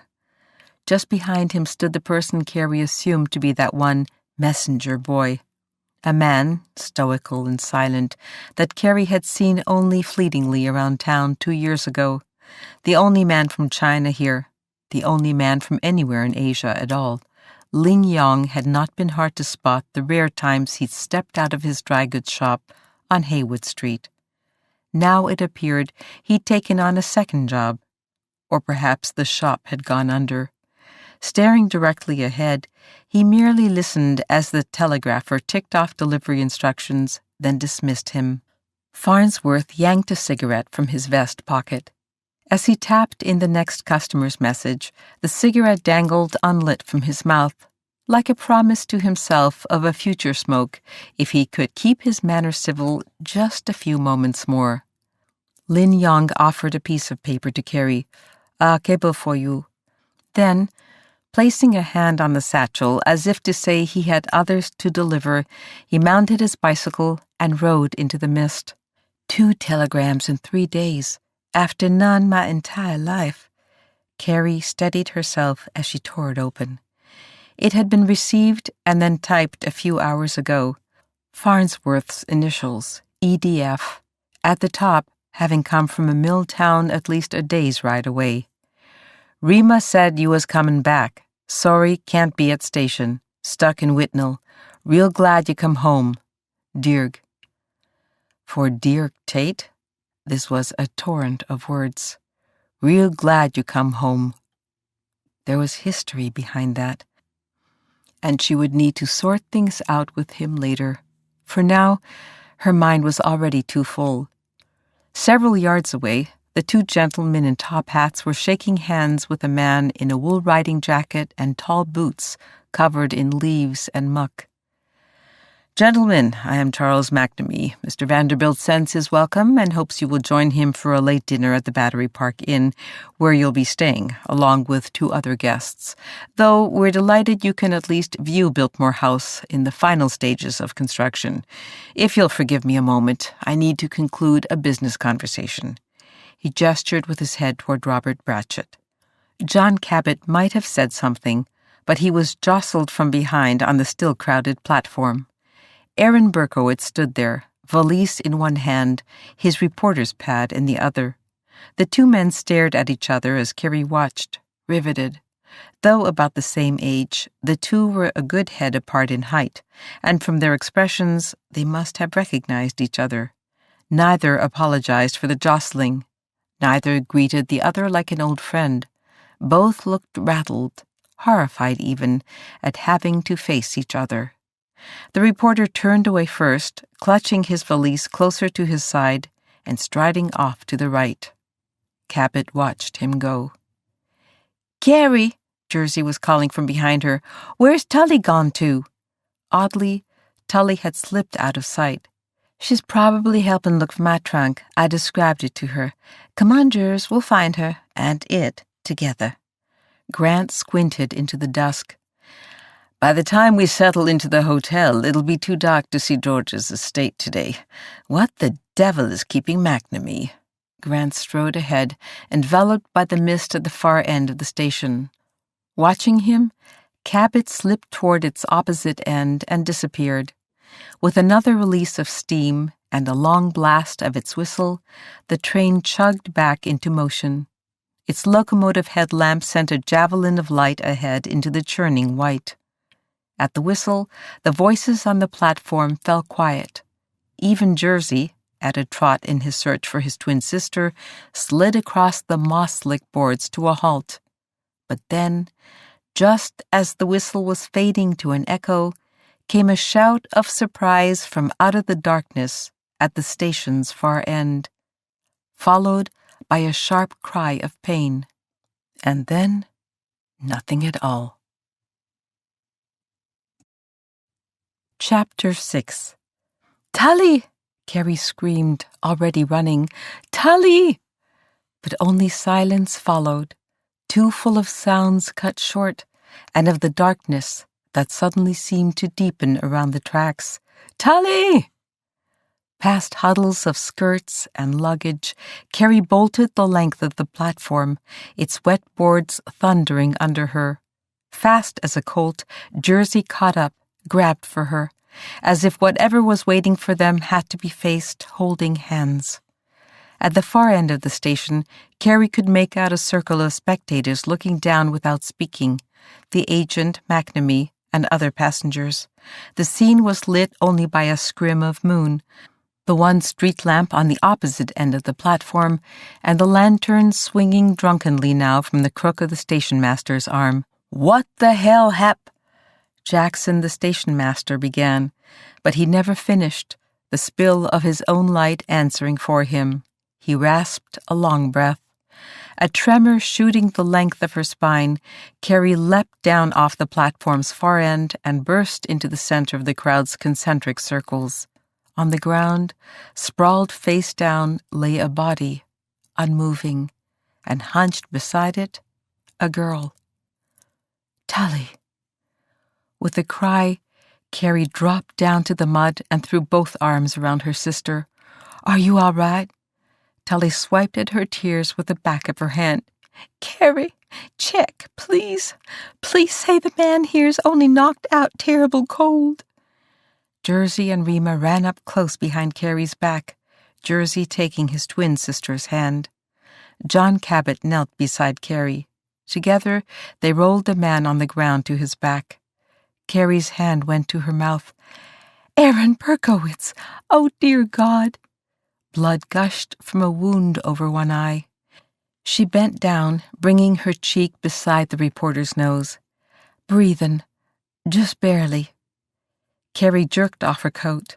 With a flash of her right hand under her skirts, she whipped out the knife she kept always sheathed in one boot and slit the right shoulder seam of the coat. In her peripheral vision, she saw Cabot's eyes widen. Perhaps in Beacon Hill, Boston, ladies did not yank up their skirts for just sharpened blades. But there were days, Carrie knew, that called for keeping a knife in your boot. Flipping the sleeve inside out, she wrapped the softer, cotton-lined side firmly around the wound, felt for a pulse just below the reporter's jawline. It's there, but shallow. Still no movement. Up on the platform, the woman in mauve from the train was swaying in place. The too shiny silk of her dress glinted as her body teetered under the light. McNamee knelt on the other side of the reporter and gently smacked Berkowitz's cheek. "You all right, mister?" Footsteps, the suck and thump of boots on the leaves and mud, sounded in the dark. Faces of local villagers appeared from out of the mist, like actors unsure if their roles were required on stage. All of them staring down.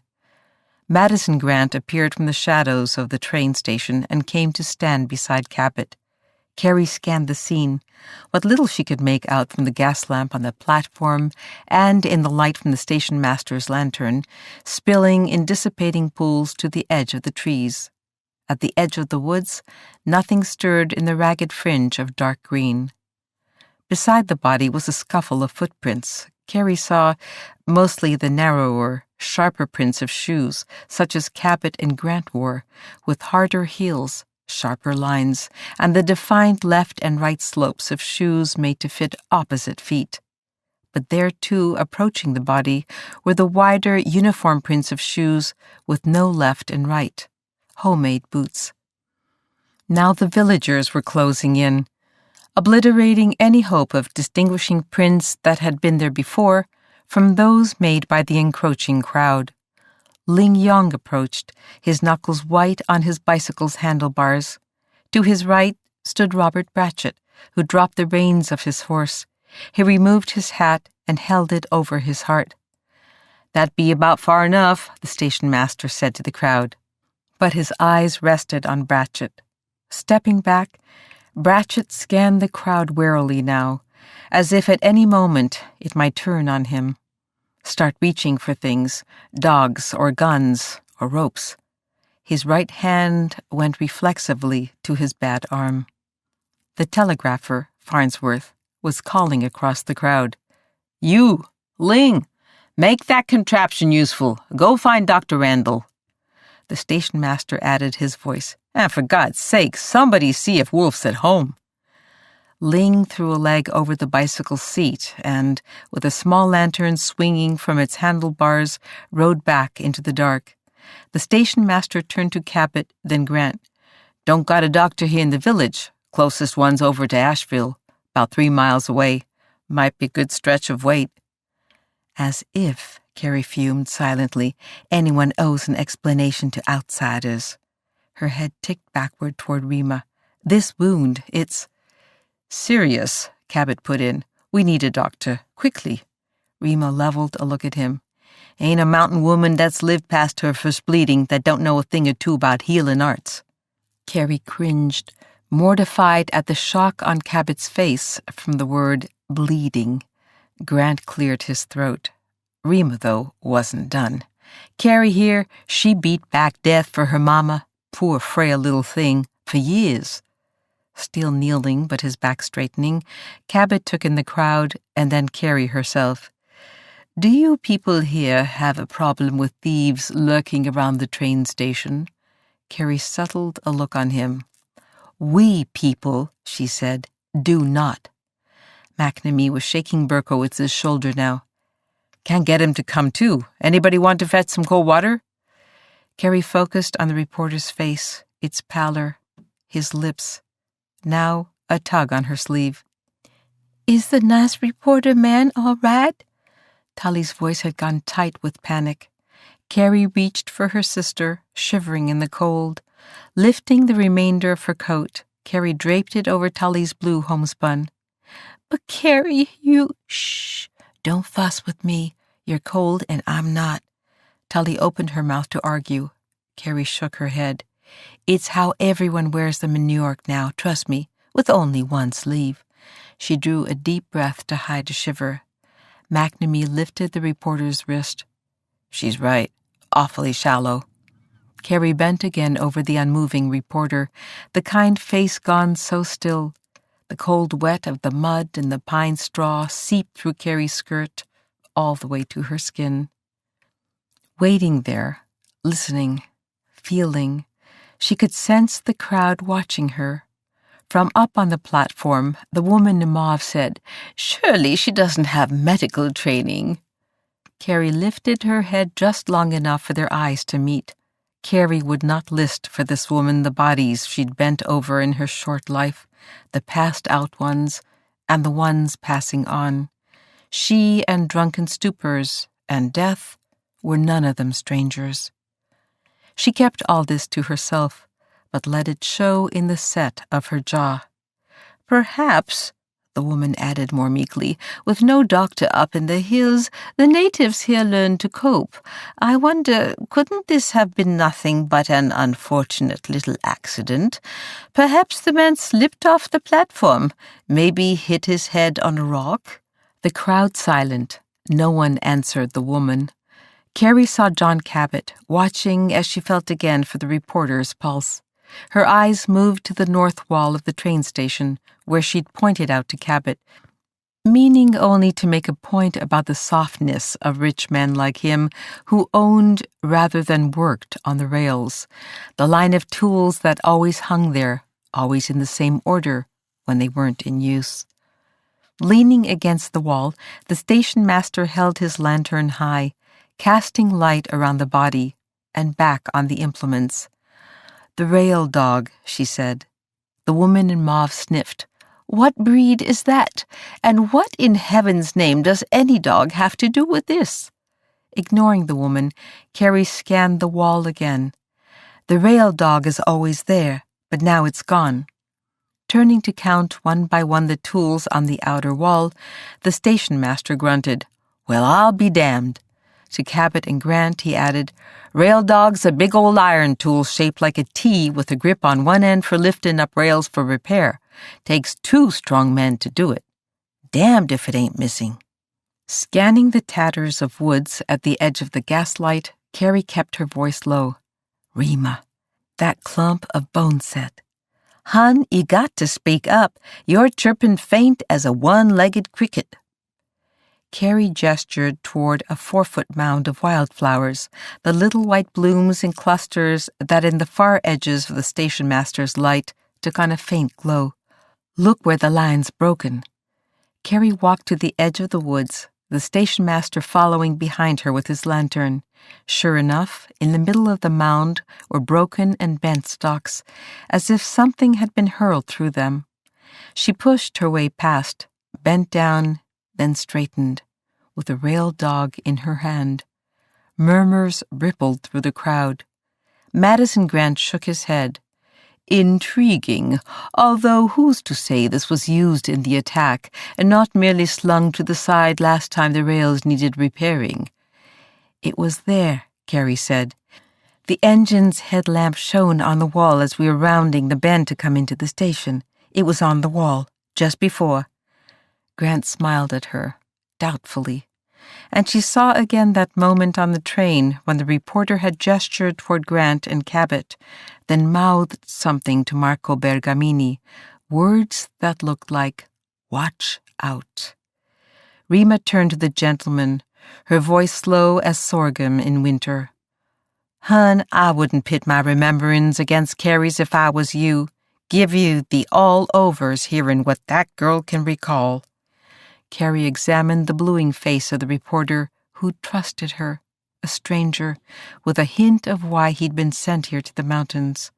The gentle brown eyes stared up unseeing into the mist and the pools of light from the lantern. "People with secrets," he'd said. "They'd like to keep covered up. And now we've got new information to go on." With a hollowing sorrow that she already knew what she'd find, Carrie leaned in to feel again at Berkowitz's neck for a pulse, bent to feel for his breath. It was Aunt Rima, not the stranger's, whose eyes she met. Carrie spoke across the newcomers. "He's been murdered," she said. Chapter 7.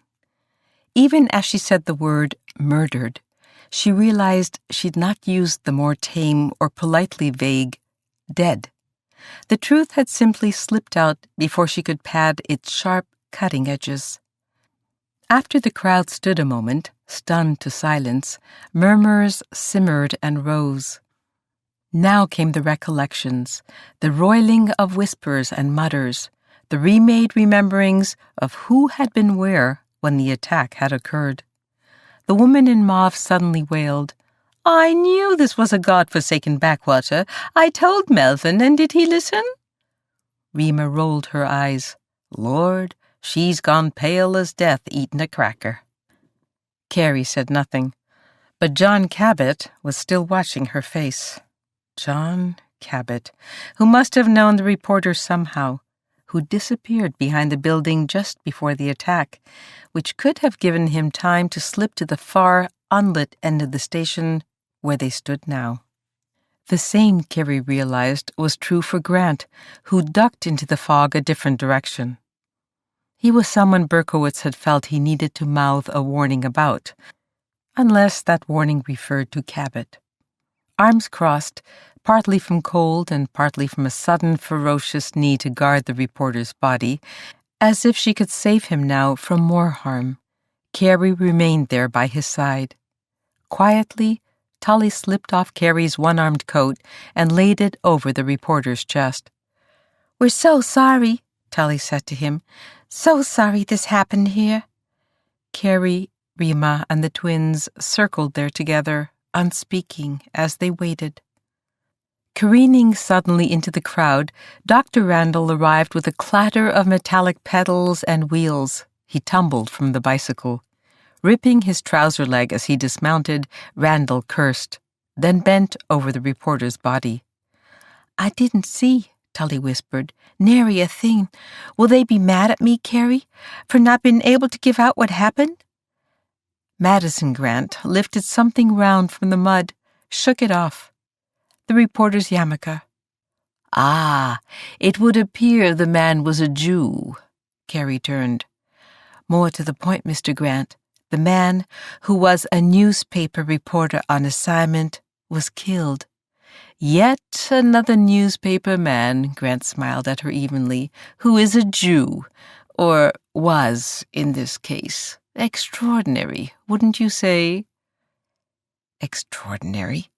What exactly did he mean to imply? How could the fact that Berkowitz was Jewish have any possible bearing on... She gave her head a frustrated shake.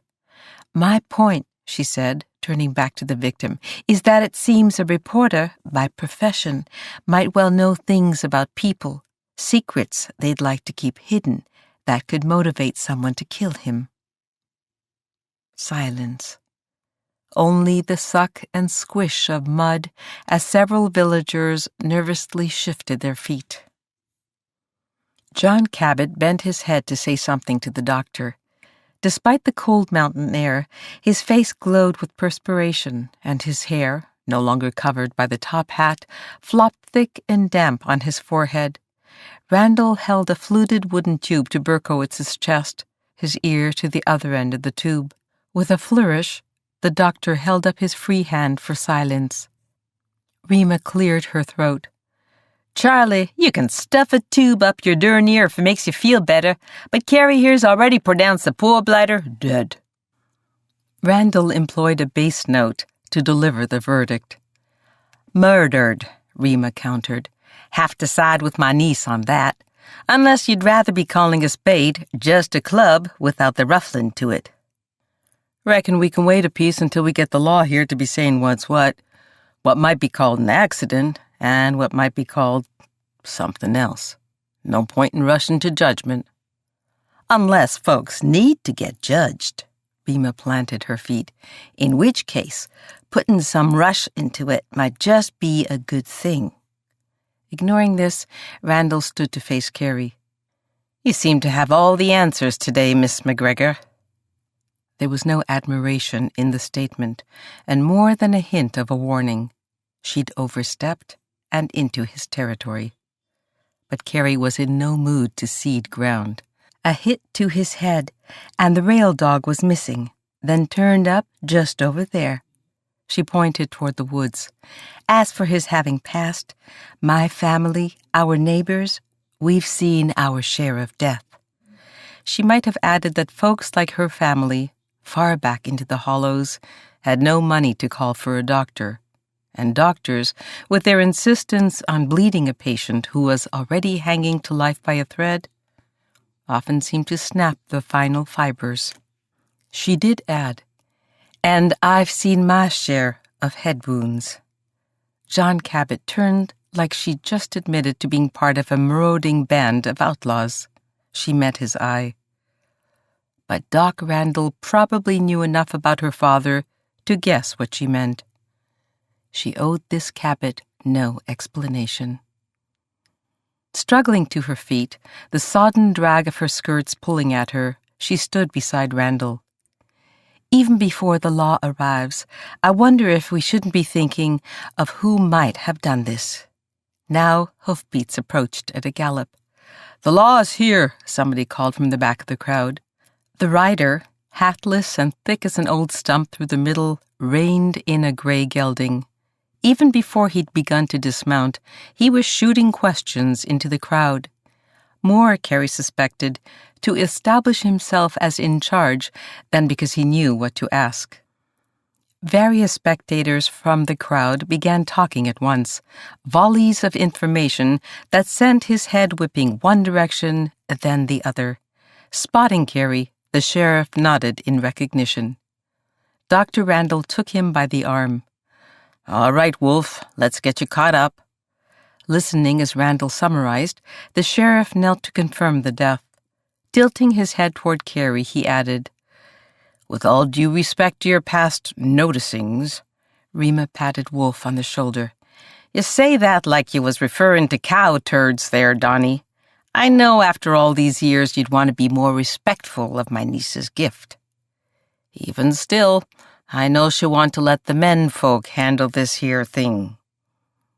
Carrie continued studying the edge of the woods as Wolf hauled the heft of himself back up to his feet. So, any of you folks see suspicious types lurking around? Carrie stroked her sister's hair. Eyes welling, Tully shook her head. It was me that got to him first, but he'd already been knocked out flat. You telling me you didn't see nothing at all? He looked from Tully to the rail dog and back, as if judging whether a girl of her build could have swung such a weapon. Not much more than a rag doll of a thing, are you? He said, which seemed to be his conclusion. Now Wolf strutted through the crowd. Before y'all leave to go on home to your hearth fires, let's hear, did anyone know the victim personal like? Silence. Carrie watched John Cabot open his mouth, take a step forward even. For an instant, he met Carrie's eye, then turned away. Her gaze still on Cabot, Carrie raised her voice. I spoke to him on the train, if that counts, about why he was coming to Asheville. Might be a piece of helpful. Wolf looked doubtful, though. Come see me after. Now let's hear from you folks. Who else could have been acting a mite suspicious?" The woman in mauve gave a small chirp of distress. Do you mean, sir, including the passengers who disembarked? Because there was that man on the train, in my car, the man in the peculiar tweed cap. Suddenly spotting the offending item, she pointed. That cap right there. Jersey, who'd just rescued the cap from a few feet away where it must have fallen from Tully's head, shrank under the stares aimed at him now. This here, Rima began, was a gift from the nice... She stopped. Carrie hurried to stand by her brother. The cap wasn't originally his. Jersey raised a hand protectively to it. Wasn't the nice man from the train who done the attack. But the woman in mauve wasn't finished. Suspicious is what he was. The man in front of me observed as much while we were still on the train. All their kind is, that's what he said. The kind that cause all the crime. That's what he meant. They all turned to the woman, her voice climbing an octave, gathering speed. And he disembarked all in a hurry. Wolf gave her his full attention. "Where'd this fellow go? What did he look like?" "Foreign type, shifty, slinking away as fast as he could." She turned to the crowd for confirmation of this. Without a coat, Carrie's arms caught the serrated edge of the mountain winds. She forced her shoulders still and wrapped an arm around Tully. Wolf sauntered to stand inches from her, his eyes nearly level with hers, but his presence making him seem like he took up more space. Carrie had to force herself not to step back. She could smell the fish on his breath from his dinner, and wild onions, fried. Now, I'd hate to go assuming a man'd be guilty first thing out of the milking stall, but it sure enough sounds like we got us a likely suspect. Rima pushed forward. He didn't make a move for nothing out of my bag, and he had plenty of chance. All eyes traveled downward to Rima's bag on the ground, the brown and blue satchel clearly handmade from a flour sack. Carrie met Cabot's eye as he looked from the bag to her aunt, and back to her. She knew what he must be thinking, he and his sort. What in God's name would any thief want to steal from that old hillbilly sack? A silence followed, and Carrie felt the cut of it. All I'm saying is he had the chance, Rima insisted. I caught a few winks. The twins was entertaining theirselves. He didn't so much as make a jab at it. The voice of the woman in mauve had gone shrill again. Everyone in our car saw how he leapt to his feet and shouted like some sort of madman. The conductor had to threaten him, and the foreigner had something in his hand he was terribly protective of and jumpy about. A weapon, for all we knew. "No'm," Jersey spoke hoarsely. All eyes turned on him again. It weren't any weapon. I can swear to that. It was a sketch drawn up by hand was all, of Biltmore. Madison Grant stepped forward. A sketch, as in a kind of layout of the house? Eyes wide with confusion, Jersey shook his head. A sort of layout, I reckon. It was just the house. Wolf's forehead rumpled. Now, why would any foreigner type cart around a drawing of somebody's house? Unless, Grant suggested, that person meant trouble to somebody inside. I hesitate to cast aspersions, but such things do happen these days. Prominent persons like the Vanderbilt family in New York and Newport being intentionally targeted. Tully smacked her brother's arm. "Judas," she hissed. "Judas, damn traitor Iscariot. I didn't say he done it, Tulls, only said he wasn't carrying a weapon." Wolf snapped his suspenders. "That's it, then. Good a place as any to start in the searchin'. What'd he look like, this fella? Italian, somebody was mumbling just now. Which way'd he set off?" Someone pointed toward the stand of balsams. "Everyone knows," quavered the woman in mauve. "You can't trust Italians. Not south of Florence, you can't." Stepping behind a balsam, Wolf shook its branches as if the man himself might fall like a pine cone from among its needles. "Well now, I reckon we can make out his prints in the mud setting out toward the lodge there." Slowly, Jersey pulled the cap from his head, then tossed it to the ground. Carrie joined him, rested a hand on his shoulder. "Nothing's been proved, Jers. Far from it." Jersey lifted his face pale and drawn. "You don't reckon our friend really killed him?" Carrie again pictured the Italian with his phony last name yanking the cap lower onto his head and slumping down in his seat each time the vestibule door opened. "Sure wouldn't seem likely, Jers, I'd agree. Sometimes people get blamed when they don't deserve it, but also sometimes people we don't want to blame, sometimes they disappoint us."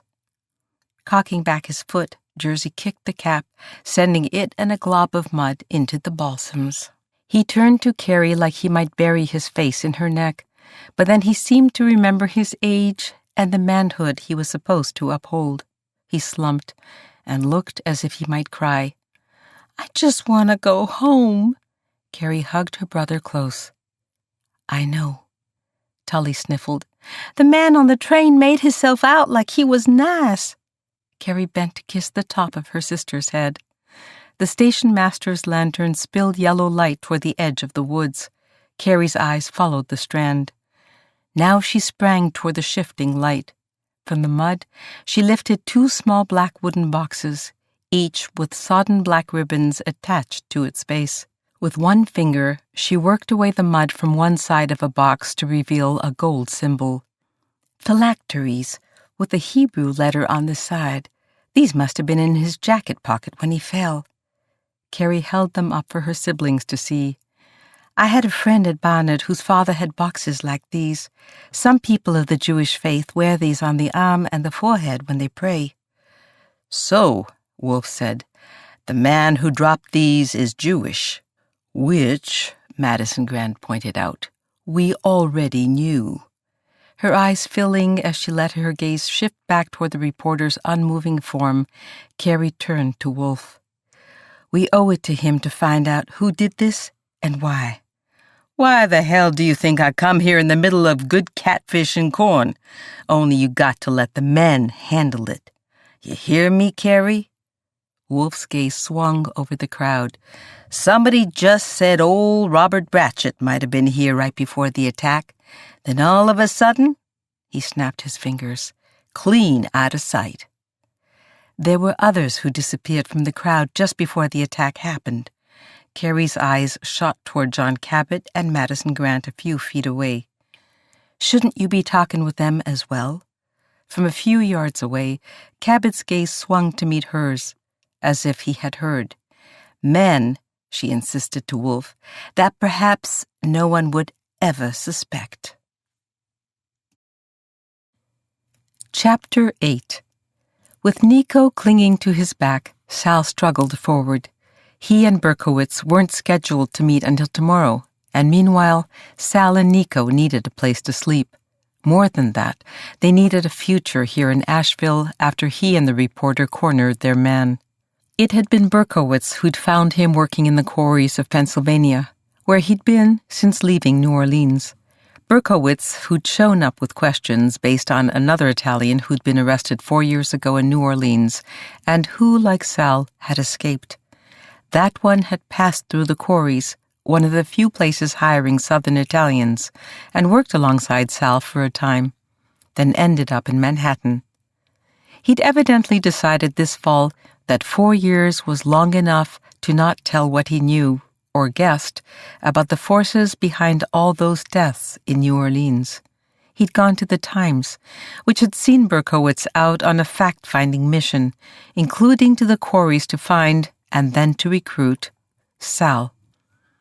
Sal hadn't been hard to convince. 4 years in the cold of the quarries was hard on Nico, made his leg ache. It was time for a move. Sal had his own long-ago connection with this place that rich tourists flock to in the southern mountains. And now, too, a chance at revenge. He and Berkowitz would meet up tomorrow, and it would all begin. Meanwhile, even before finding a small inn where he and Nico could stay, Sal had to see Biltmore. Had to see if the sketch from all those years ago had really risen up from the ink and taken on form. His feet on the wet leaves slid and stumbled. Head pounding along with his heart, he doubled over to breathe. Then suddenly, along with the stomping and snapping of branches, a horse plunged out of the fog. Its front hooves boxed the air as it reared, catching the light of the lantern its rider held. Sal leapt for the horse's bridle and hauled it back to all fours. Standing up in the left stirrup and holding the lantern high in her opposite hand, its rider brought the shank of her crop down hard on Sal's head. "Che cavolo!" he cried, letting go. Leaping out of reach of the crop, he swung Nico to the ground and slung an arm protectively over his shoulders. Angrily, he pointed to the crop she held cocked to bring down again on his head. "For what do I owe this?" The rider backed her horse out of his reach. "How dare you grab my mount?" Sal lifted both arms, palms up. "A horse on the hind legs. It needs to be grabbed." He dropped one arm back onto Nico, who shrank in close. "I can control my own mount quite well, thank you." "I see a horse with two legs in the air. I see a rider with need of the help." "I was not in need of help, and it was you who spooked my mount."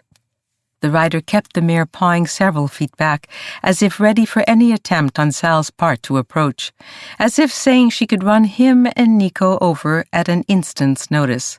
"I'm only out in the dark because," she began, as if she'd rehearsed the line to herself. She stopped. "I've no reason to explain it to you, although the rest of my group has just arrived at the station. I was hoping to welcome them there."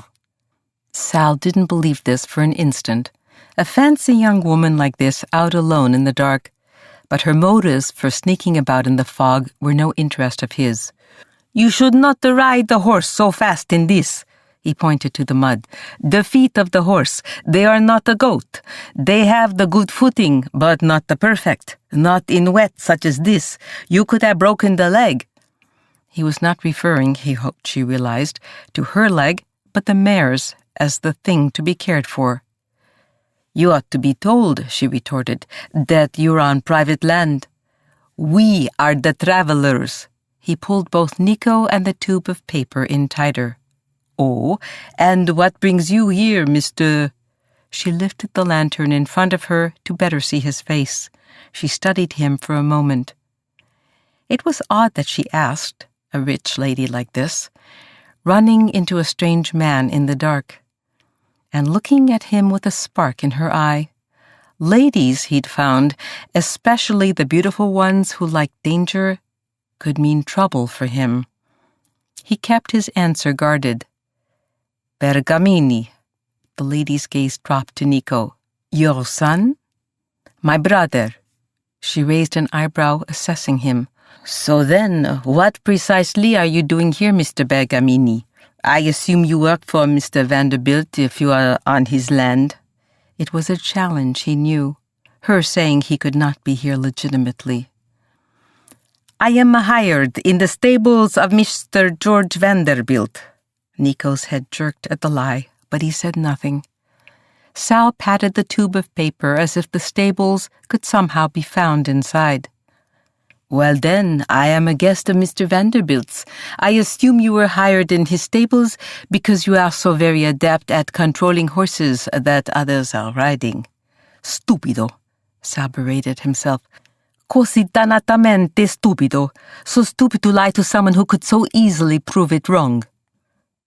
So now, even if he and Nico could find their way to whatever person made the decisions about hiring, what were his chances of being taken on? Even if he could hide all evidence of his past, with a dead chief of police at his feet. Even if he could prove how George Vanderbilt had promised him a job long ago, He might be barred from employment if this guest of Biltmore talked to her host, because no one hired a liar on purpose, not to mention a murderer. With a nod, Sal enunciated the proper words. "I wish you the good evening." Then he swung Nico up to his back and, not looking to see if the rider was watching, slogged on down the approach road. A shiver shook Nico, perhaps from the cold, perhaps also from fear. Sal would not allow himself a shiver from the cold.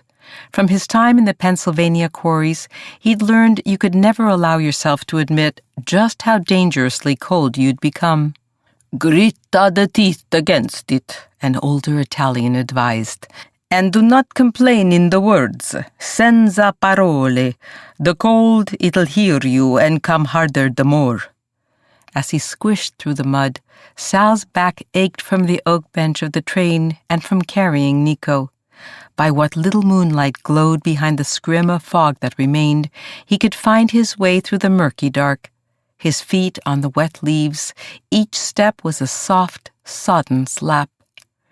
Moisture clung in elongated beads to the jagged tips of the maples. It must be close to freezing. Just as the Aunt Rima from the train had said, this approach road twisted back on itself, over stone bridges, under trees that did not grow in Palermo. It made no sense to keep going into the dark, but after all these years, Sal had to see the house he'd watched being built with only a pen. Had to see it, even here with little light but a veiled moons and Nico clinging to his back like a barnacle on their steamship to this country. "Biltmore," he said aloud, and then, for Nico's amusement, he added, "the place of work and the home of the gifted Salvatore Francis Catalfamo and Nicholas Peter Catalfamo, Sicilians, poets, horsemen, gentlemen." He paused. "E fuori legge, al tuo servizio, and outlaws, at your service." How many times he'd said that each day at the Panzione. Not the outlaw piece. That was before he'd become one. But the "at your service." Back when he'd had to leave his mother and Nico in Palermo to find work, he'd said it to the two American gentlemen who'd come to Florence for inspiration. All through the night, they'd bent over the large sheet of thick paper, its upper right corner brindled in coffee rings. The gray-bearded one of the two had kept his fountain pen poised over the paper and did not turn to make his request. "The best wine you have, garçon. Mr. Vanderbilt and I both prefer a good Burgundy before dinner." Garçon. Though they were in Florence, not Paris, and Sal spoke little French. He understood even less English, though he'd been studying with Father Deridita in case the chance arose someday to leave Italy. The younger gentleman, his dark, serious eyes still narrowed in concentration above high cheekbones and a neatly trimmed mustache, glanced around. "Merci." Then, flushing, he switched from French to a nearly flawless Italian. "Perdonami, sono appena arrivato in Francia. Grazie per aver portato il vino." "Thank you for bringing the wine." Sal addressed the men in halting English. "We have only left today for the wine, the best of the Chianti, but it is the most cost." A flicker of amusement passed between the two men. The older one chuckled. "If you mean it is expensive, that is no matter. By all means, bring us whichever wine is the house best." His eyes under shaggy gray brows twinkled. "Mr. Vanderbilt's tastes appreciate the most cost." The one with the dark mustache might have been even younger than Sal had initially guessed. When he bit a lower lip, it made him look more like an intelligent but unconfident boy than the man of great wealth he apparently was. Since Sal had become one of the few able-bodied males working for the local panziones, as so many of the others had already emigrated to America, he'd been saddling Mr. Vanderbilt's horse for him each morning. Already Sal had noticed the man knew how to pick the best horse in the stable. Of course, cost would be of no consequence in his choice of wine. The younger man, Vanderbilt, strained his neck toward the paper. "I don't quite see, though, Richard, what you mean by moving the grand stairwell to one side and having it appear more fully as a major feature of the front aspect." The older man gripped the barrel of his pen over the paper, then sent its nib back to the page. Spires and wings and parapets. Sal stood transfixed, mesmerized, longer than any good server should have. Murmuring over the structure that was emerging on the piece of paper beneath the older man's pen, both gentlemen paused, glanced up at Sal. "Perdonami," Sal apologized. "Chiedo scusa." He hurried away for the Chianti. The two men, Vanderbilt and the one with the pen, talked late into the night, called for more Chianti. More pecorino cheese and a platter of red-globed grapes they popped by twos and threes into their mouths, often both talking at the same time. Then, around 3 in the morning, 2 espressos. They had circled a spire here, drawn arrows there, added windows. As a rosy dawn nudged at the edge of the vineyards, they had risen and stretched. The younger man, Vanderbilt, offered a tired smile, and again the flawless Italian. "Grazie, grazie mille. Non avresti dovuto rimanere sveglio con noi." "You should not have stayed awake with us." Sal shook his head and risked a response in English. "At your service." That much he knew by heart. The next he cobbled together. "I am good. I am the happy to be awake as you work." Vanderbilt's mouth lifted again under the mustache. "Bene. Your English is coming along very nicely." Bashfully, Sal took his risk then. Without stopping to think how presumptuous it was, he pointed to the oil painting in the front parlor over the fireplace, the landscape of Monte Bianco and its reflection in a shimmering lake, then bent to the table and sketched in more lines, the roof line higher, a fair match for the Alps, and reflecting in a fountain pool he drew in front. The two Americans stared at the sketch, so rudely revised, then at the upstart Sicilian boy. "My God," the older man said at last, "I dare say he's right." "I hesitated to say so and offend you, Richard, but our young friend here has an eye for proportion and grandeur."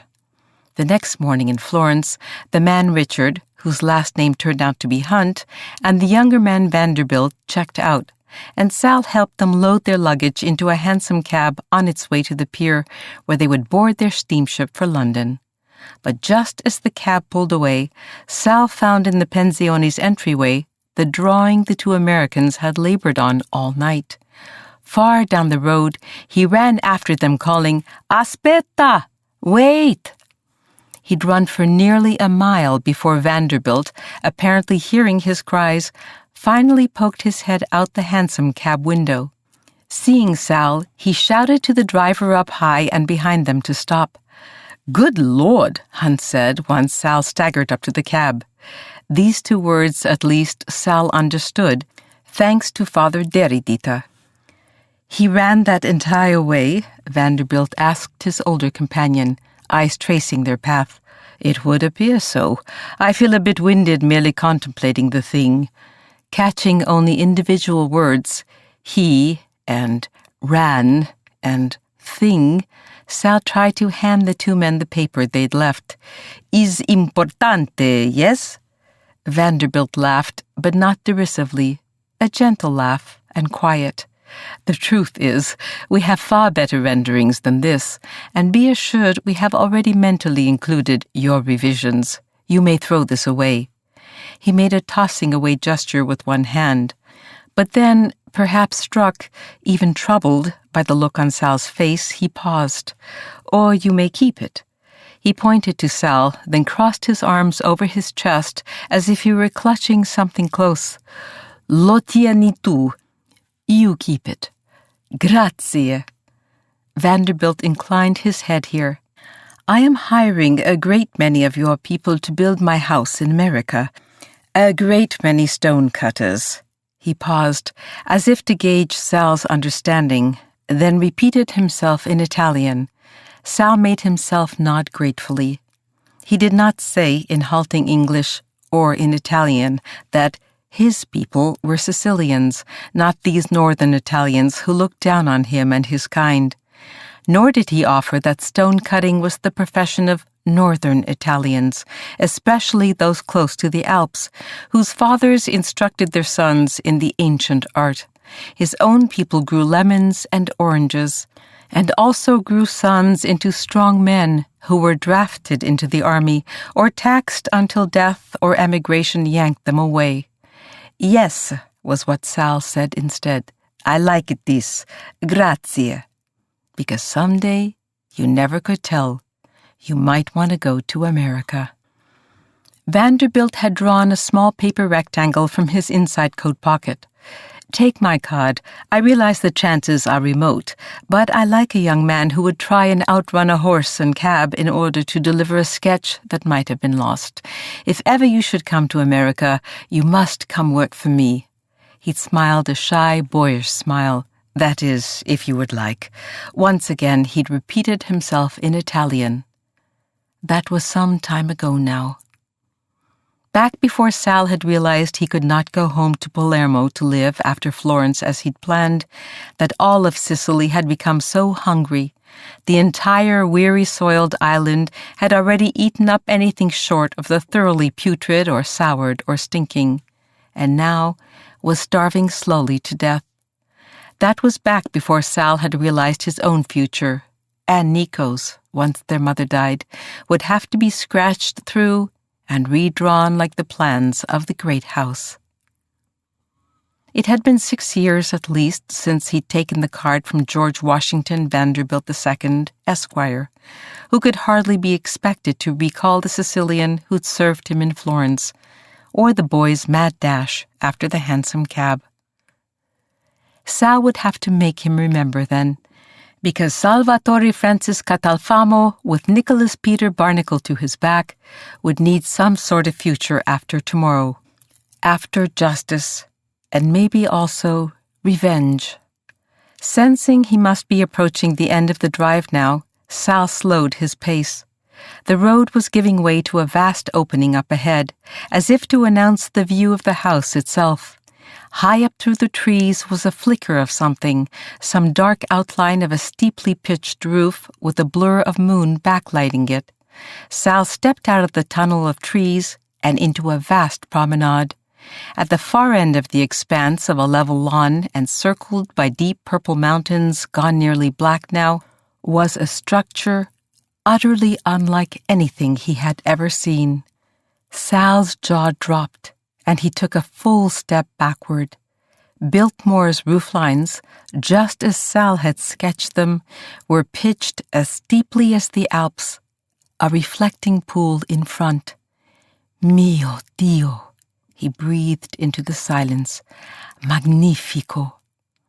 But that breath was cut short by the cocking of a gun just behind him, and the cold metal shock of a muzzle finding the back of his neck.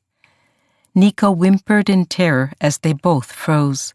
The voice, like the gun's muzzle, was full of cold and of steel. "Hands up," it said. Chapter 9. After walking 3 miles by the faint glow of a moon shrouded in clouds and by the memory of every curve of the brook, Carrie and the twins and Rima arrived at the cabin long after dark. Smoke, which Carrie could smell more than see, curled from the chimney. "Who on earth," she whispered to Rima behind the twins' heads, "agreed to stay here with him?" Because it was hard, impossible really, to imagine a neighbor who'd been willing to keep watch on Johnny McGregor while Rima and the twins went to New York to fetch Carrie home. They had almost no neighbors left now, and Johnny Mac had long ago severed all barn-raising, crop-sharing community ties. Until his recent supposed homecoming and repentance, at least. And Carrie had her doubts about that. The approach of death up the front path had a way of making even old knaves gentle up, just in case. Carrie wanted none of a deathbed, blubbering plea for forgiveness. Someone had propped the door open, as everyone did here with no windows in a one-room cabin. From the flickering light of the fire inside, Carrie could see a horse tied to the porch railing, the creature's silhouette badly sway-backed. As Carrie stepped from the porch through the cabin's one door, the ladder-backed chair by the hearth creaked, Ella Bratchett rising from it. From the shadows at the foot of the cabin's one bed, Robert Bratchett crossed to them in 3 strides. Carrie's jaw dropped, but before she had the chance to ask even one question, Ella had thrown her arms around Carrie's neck. "Welcome back, hon. It's been an age. Dear God, I miss your mama bad when I see her and you. How kind that you would be here, with him. Ella, Ella squeezed her hand. "No, don't try to thank me for staying. I did it for you and Rima and for your mama, rest her soul. Can't stand the old bastard myself, God help me, Jesus. And Rima, don't go pushing on me all how he's changed. Good thing for him the doling out or the not of mercy wouldn't be up to me." Ella patted Carrie's cheeks. "I told him you were coming, and that got him stirred up. Reckon he's got things he'd like to be saying to you. Tell you the truth, I got things I'd like to be saying to him before it's all over. You rest now." With that, she swept out the door, Robert Bratchett following silently behind her. Ella sprang from the porch up onto the ancient bay horse. Clucking to the animal, her husband walked beside them. "There was some trouble," he was telling his wife as the horse moved away from the door. "Down to the station. Fella got murdered." Suddenly, the man in the bed clutched his bedclothes to his chest and cried out, as if he'd heard that final word, murdered, as if that word had some kind of dreaded connection with him. No longer staring blankly upward, his eyes had gone crazed, frantic. Carrie forced herself to reach for his hand. "What is it?" At her feet, something moved, and then growled. Romeo, her father's old bloodhound. Carrie had named him as a pup, though he'd taken to no one in the family but Johnny Mac. "Maybe," Rima whispered, "it's knowing you was headed home on a train that got Johnny Mac stirred." Carrie watched her father's eyes drop closed again. "Seems like," she thought, "his thrashing had more to do with hearing that word, murdered." She lowered her voice so the twins, a few feet away by the glowing coals of the hearth, would not hear. "He looks," the wasted frame, the sunken eyes. Rima nodded, "like death plumb on the doorstep."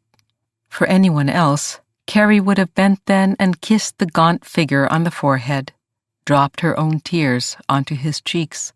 But for this man, who taught her to gauge exactly how much corn whiskey a man had downed by the sound of a fiddle, when the rills of music turned to long, mournful groans, or when the notes turned violent and reckless.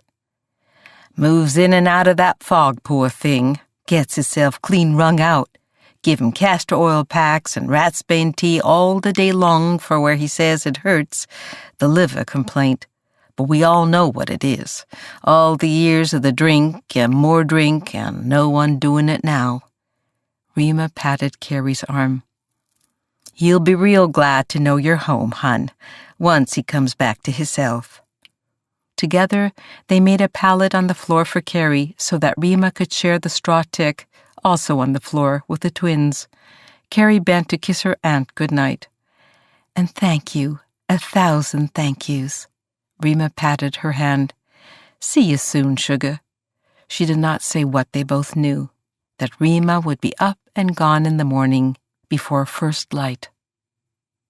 Carrie's sleep came tattered that night, disrupted by frayed images of a body sprawled on the ground. The people in the dream were mostly faceless, a blur of dark curly hair here and there, sometimes with a tweed cap or a top hat, sometimes with the long floppy ears of a bloodhound. A bicycle rolled through her dream too, and Robert Bratchett's ancient horse hobbled in and out as, somewhere in the distance, a rooster crowed. Carrie woke up in a sweat despite the chill of the cabin. Blinking as her head cleared, she slid up on the floor to a sitting position, careful not to jostle Tully on Carrie's right, or to wake her father a few feet away on the cabin's only real wooden bed. The tent she'd made of 3 quilts and a broom handle thrust in the middle of the straw tick had at least kept the 4 of them on the floor warmer last night, and it had kept bits of rotted wood and tendrils of moss from the roof off them. It was caving in over their heads in several places. First thing today after sunup, she'd buttressed the rafters as best she could and hew some shingles for patches. The rain had been allowed to leak in for years, it appeared, whole beams rotted half through. Long-term, whatever patches and propping up she could manage would do little good. But then, long-term, the bank would take the land if she couldn't pay the taxes. Thinking long-term was like a bear rousing from a long winter's sleep, and there was no point inviting something ravenous in. She'd take only this day that stretched out ahead. Blessed are the poor, the peacemakers too, her mama would have told Carrie now she'd still been alive.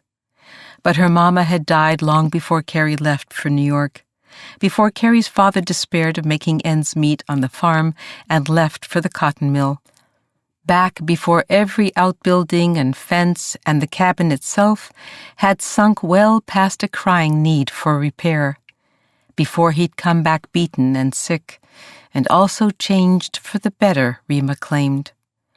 Quietly laying the fire, Carrie set the water to boil in the cast-iron kettle. Coffee this morning would have to be made from grains of wheat and ground-up chicory plant, since there was nothing else. Stepping outside onto the porch, she scanned the clearing, the farm's outbuildings taking shape in the pearl gray of early dawn. A possum on his way to sleep was skulking at the base of the smokehouse. Snagging the breech loader from just inside the door, Carrie moved forward a few soundless steps, then fired without taking time to steady her aim. The shot nevertheless hit home, straight through the head. The gun, though, kicked with a vengeance, knocking Carrie hard in the jaw. The creature rolled to its back and lay still. One hand touching the sore place on her jaw, Carrie plucked the possum up by its tail and swung it over her left shoulder. With her right hand, she peeled bark from a dogwood.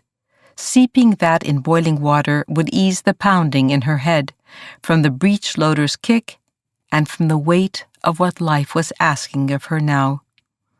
Armed with the possum and the bark, along with the blasted breech loader she'd always despised, Carrie crossed the clearing back to the cabin. With the crackling of the fire, or more likely, from the one blast of the gun, the twins were rising now, staggering to 2 pairs of gangly 13-year-old legs. Jersey buttoned his only other shirt on top of the one he'd slept in, and snatched up the milk pail as he lumbered out the door. Eyes only half open, Tully shrugged on their daddy's wool coat and stumbled out in the half-dawn toward the chicken house. Only 3 throbbed inside Carrie's head. Only 3 hens left, Rima had said on the train ride home. And the mule, Malvolio, already slumping in his traces 2 years ago, already at the port stoop of death.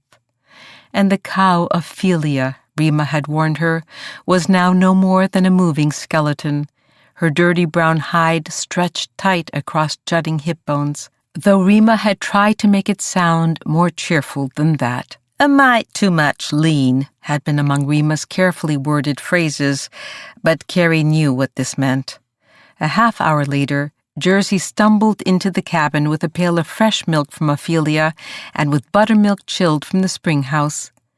Carrie stirred a splash of it into the biscuit batter, then spooned batter onto the griddle suspended above the flames. She turned her back to her brother as she cut 2 thin slices of the salt pork for the twins, and none for herself. She would eat standing up, so they couldn't see what her plate was missing. Tully and Jersey huddled close by the fire, eating their biscuits and pork, Carrie spooned apple butter on both of their plates, and they beamed. "I'll say this for Daddy's being sick," Jersey said. Carrie braced herself. She tried to shield her brother and sister from the worst lightning strikes of his rages, but she couldn't know how much they recalled of the worst squalls. "We finally got enough plates," he pronounced, "for all us to eat at the same time." Tully and Carrie exchanged glances.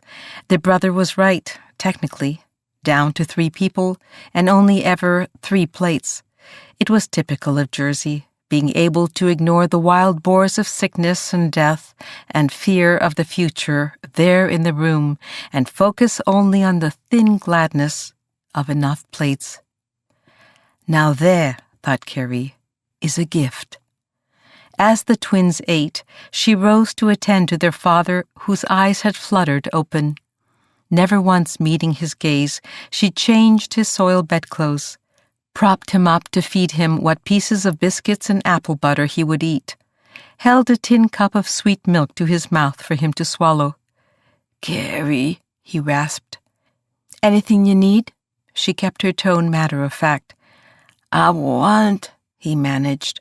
One of the slurry of words that followed might have been sorry. Repulsed, she kept up her bustling. Carrie called Jersey over to help their father use the chamber pot.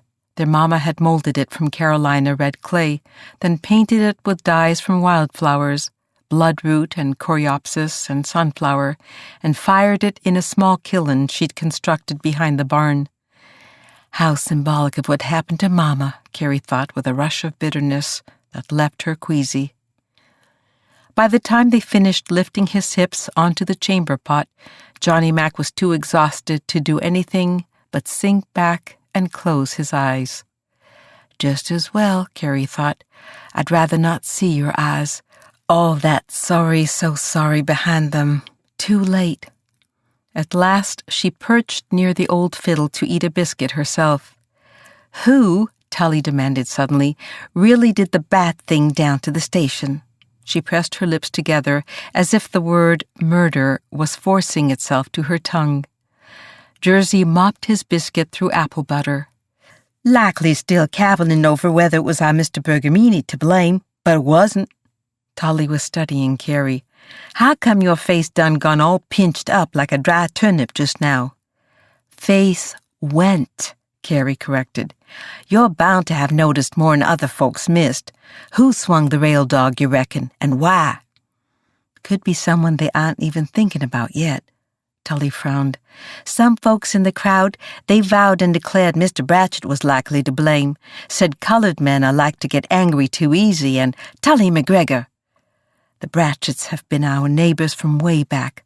Always kind, ready to help. You ignore that sort of talk, hear me? It's ignorant and mean, and I won't have any sister of mine repeat it." Tully flinched at the slap of Carrie's tone, but Jersey only sopped up the rest of the milk in his cup with his biscuit. Carrie scrubbed at the cast-iron griddle. "I've got to spend the day down to Asheville looking for work. With the crops not much tended all summer, I need to find a cash-paying job. Let you two do what trapping and gathering y'all can do during the day while I'm gone, then I'll work alongside you as soon as I get back in the evenings."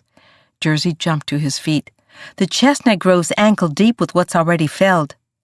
"Fallen." "Yep. We'll gather so much, it'll make your head spin clear around."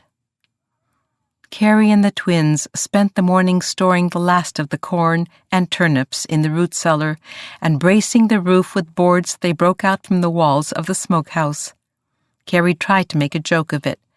No point in protecting the smokehouse like it was some kind of sacred. Nothing left hanging for wolves to get to. Tully and Jersey blinked at her sadly, like double vision of the same face. Preparing for town, Carrie smoothed her hair into a loose braid slung to one side. No point in attempting the Gibson girl styles she and her friends had worn in New York. It was far too humid here in the mountains, and the work was far too physically taxing for hair that had been twirled and puffed and pinned. She smoothed her skirt, made of simple blue serge, and the white blouse handed down from her Barnard roommate when the styles had swelled toward more mutton leg sleeves. It might not be satin, and it was not trimmed in Brussels lace, but it wasn't covered in roofing shingles and moss, which made it the best choice today. After pouring ginger root tea with honey into her father's mouth, she slathered beeswax across his chapped lips, but with more businesslike efficiency than tenderness. "Killed," he wheezed with effort. "Somebody killed. Station." Questions in his eyes. Jersey might have told him pieces of news while she was out banging boards off the smokehouse this morning. For a man so close to an end himself, his desperation to know more about the attack seemed odd. "I'm walking to town to look for a job," she told him. "The twins will be back in a short while if you need anything. I'll likely be back around nightfall." Carrie kissed the twins on their foreheads, nearly at the same height as hers now. "If you two are taking that path anyhow for the chestnuts, I wouldn't object to company part of the way. I've missed you two urchins." This is the end of disc number 2. Please insert disc number 3. This is disc number 3. Flour sacks slung over their shoulders, the twins hung close, their way of saying they'd missed her too. Instead of a sack, Carrie grabbed a book, the one book left from Miss Hobson's days here, a poetry collection of Wordsworth. Even just holding its frayed cover helped her recall lines, and that helped distract from the endless pictures sprocketing through her head: the attack at the station, her father's reaction to Bratchett's word, murdered, the collapsing roof. It was good just to ramble through their mountains, for a few minutes at least, to let loose the worry over how they would survive, and to push back resentment, clawing and fierce, over having to leave what she'd worked so hard for. She breathed in the sun on the pines. With one finger, Jersey twirled the tweed cap he and Tully had salvaged back out of the mud. "Powerful good thing Mr. Bergamini didn't get arrested." "Yet," Carrie muttered it more loudly than she meant to. The twins' heads came up. "That is," she reassured them, "the whole truth will come out, eventually." Carrie pictured John Cabot and Madison Grant on the train, the way the reporter had stiffened when he saw them, mouthed a warning about one or both of them, and seemed to note when they'd mentioned the name of a guest toward the end, how he'd taken notes.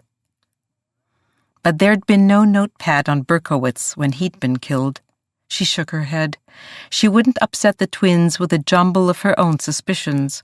She'd report to Wolfe what the reporter had said to her on the train and the warning he'd seemed to mouth to the Italian, the "watch out" about the two gentlemen who'd entered their car. She'd tell the sheriff what she'd seen and heard, then let him do his job, incompetent as he might be. "So maybe today's the day I get a position in town." It was the perkiest voice she could muster, but even she could hear the weariness underneath. Walking ahead, Jersey emerged into a circle of morning sun, on a broad, steep-sloping hill of bright green, and a gazebo with a Greek statue just there up ahead. "No," Carrie halted. "I didn't really just follow you two straight onto—" Tully sniffed. "Aunt Rima said she'd be back around lots to help out caring for Daddy, but for now, she's all moved in here to the castle." Carrie stalked to catch up with them. "We do not need any castle." Like their heads could swivel on a single neck, Tully and Jersey both looked away. Carrie reached for a softer tone. "Not when we have each other." Biltmore House was going from lilac to a light pearly gray, as the sun, sprawling low and golden over the tops of the mountains, began raising higher now in the sky. Encircling it were autumn patches of scarlet and ochre and topaz, mixed with green bands of hemlock and balsam. Carrie shook her head. "I'll look at the mountains, but I won't look at that house. Castle, whatever it is." She faced sideways. Tully was the first to speak again. Looks honest to God like a quilt pattern. One of them Mama did most. Bear's paw, maybe. Or lost children. Drunkard's path looks to me, Jersey said. Or no, bachelor's puzzle. Carrie flopped down on the grass, knees and her book hugged to her chest. Love in a tangle, that's what it is. Collapsing beside her, the twins gaped at the gray-violet sprawl of the house. At least, Carrie thought, they know better than to comment on it. School, she said suddenly. You two are supposed to be in school. Jersey shrugged. You gotta find a job that pays during the day. Me and Tully, we gotta take care of Daddy and things at the farm till you get back and take up the night caring. If a school teacher can learn us, we can learn our own selves. Teach. We can teach ourselves, Carrie corrected, sighing, between the last couple of school teachers who left mid-year and, she could not add, living with Aunt Rima. And how plenty of people speak here. You too could use some attention to your education, don't you think? I'm more to blame than anyone, my being so far away. Maybe I can get some school books sent down through Miss Hobson for however long. When Tully spoke, her voice had gone boggy, wet, and unsteady with tears that she rarely let herself cry. Reckon Daddy won't ever recover? Rather than answer, Carrie leaned over to wipe away a single tear, which was so like Tully, and mountain women, controlled, restrained, in grief and in hope, because there was always more grief and more hope ahead. Jersey, on the other hand, already had 2 streams of tears rivering down his cheeks, just like he'd devoured his biscuits that morning in big, desperate bites with gusto, in case there were no more biscuits or tears to be had in this life. The 3 of them stared down the long slope of green toward the house. Dragging a heel that was coming unstitched from its sole across the grass, Jersey pondered, maybe you could check that inn where them people from the train station were staying, Battery Park. They might be needing extra help there. I don't, Carrie began. She pictured John Cabot and his stare that bored like a leather punch, observing everything here like it was on display in a museum. Primitive people of a primitive land and their pathetic attempts to survive now that their habitat had been threatened. The village milkmaid. She wanted to go nowhere near him or Madison Grant or their kind. I won't, Carrie stopped, sighed, pulled the twins to her. This much was clear. She'd have to march through the Grand Hotel doors, see the glint of the marble, the glow of the ladies' gowns, the stares of the gentlemen pausing, brandy in hand. She'd hold her head high. She glanced down. Her hands were blistered and stained a deep turnipy purple, which no amount of holding one's head high could hide. Carrie sighed. For your sakes, I'll ask for a job at the Battery Park and any place this side of hell. Anywhere except Biltmore. Chapter 10. By twilight, Carrie had covered all of the village of Best and much of Asheville. Still no offer of cash-paying work. Alone, she tromped past the train station. In the telegraph office, Farnsworth sat quietly smoking, feet propped up on his desk, where a framed crest sat, the crest's central shield surrounded by elaborate tendrils. Maybe, Carrie mused, workers all had to frame the Vanderbilt family crest when the village's name changed to Biltmore Junction. Who knew? He did not look up as she approached, which was just as well. She needed to send a telegram, but had no money for payment. Mountain people asked for no favors. Digging in her skirt pocket for a stamp, her last from her Barnard days when she'd had a small stipend with the scholarship, Carrie stepped to the trash outside the telegraph office and, head high, sorted through clean, though used, slips of paper. One was a telegram to Madison Grant. LNA grows in influence, particularly among erudite. Gallic rooster like the Reichsadler and bald eagle gaining strength. Continue to spread message. The race will be lost if we continue this way. An odd message. Maybe about the wildlife preservation efforts Grant alluded to on the train. Carrie crossed out its handful of words and scrawled out what would no doubt sound like a desperate handful of her own, addressed to Miss Thompson. In need of schoolbooks for the twins, now 13 years old. Brat, but... She hesitated here, then scratched out the last line, torn between the truth and loyalty to her siblings, to her mountains as well, and to the one-room schoolhouse that educated its students well, only with the rare kind of teacher she'd had herself, the twins having had Miss Hobson for just 4 years before she'd left for New York.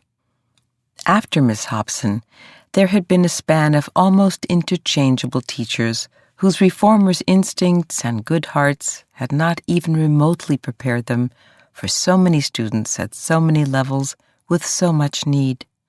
One after the next, they grew thin and sad, and then left. Very brat, but in need of remedial grammar, she sighed. Mathematics, science, geography, anything helpful, truly. Warmest regards, Carrie. She refused to give in to the shame of how the letter would look. No proper stationery, not even a fresh page. Carrie folded the former telegram so that it was blank on its outer 2 sides, then added Miss Hobson's address at Barnard and the stamp. For its seal, she stepped to a pine tree that grew near the tracks, wiped a stick over nodules of sap, then knelt at the tracks for a sliver of charcoal spit from an engine smokestack. The glue would have been better if she could have heated the sap and the charcoal together, but this would do. Farnsworth had been watching her, evidently, as she'd scavenged and scrawled. He stroked his beard. I'd be grateful, Mr. Farnsworth, she said, handing the letter to him, if you'd see this gets out with the next post. She'd walked on before he could ask questions. Following the line of hemlocks, she rambled back past the gazebo with its marble goddess, the twins not here to witness her seeing Biltmore, really seeing it for the first time in 2 years. Carrie stared down the long slope of grass. She'd rarely in her life struggled with envy, not even as the scholarship student strolling with her Barnard peers up Fifth Avenue, as the cabriolets and four-in-hand carriages of the merchant princes passed. But now, back in her own mountains, she'd pictured nothing like this, not even reading to the twins from the old storybook, a brown tattered thing with only string and a piece of the name Grimm left for binding. These fairy tale turrets, the glint of copper on gables and towers, the utter unlikelihood of the thing, a castle surrounded by forest and mostly abandoned cabins. Mostly abandoned, because they could not make her leave hers. Yet here the castle stood in the dimming light, spires that seemed to snag at the clouds scudding by, a domed section of glass reflecting and becoming the clouds.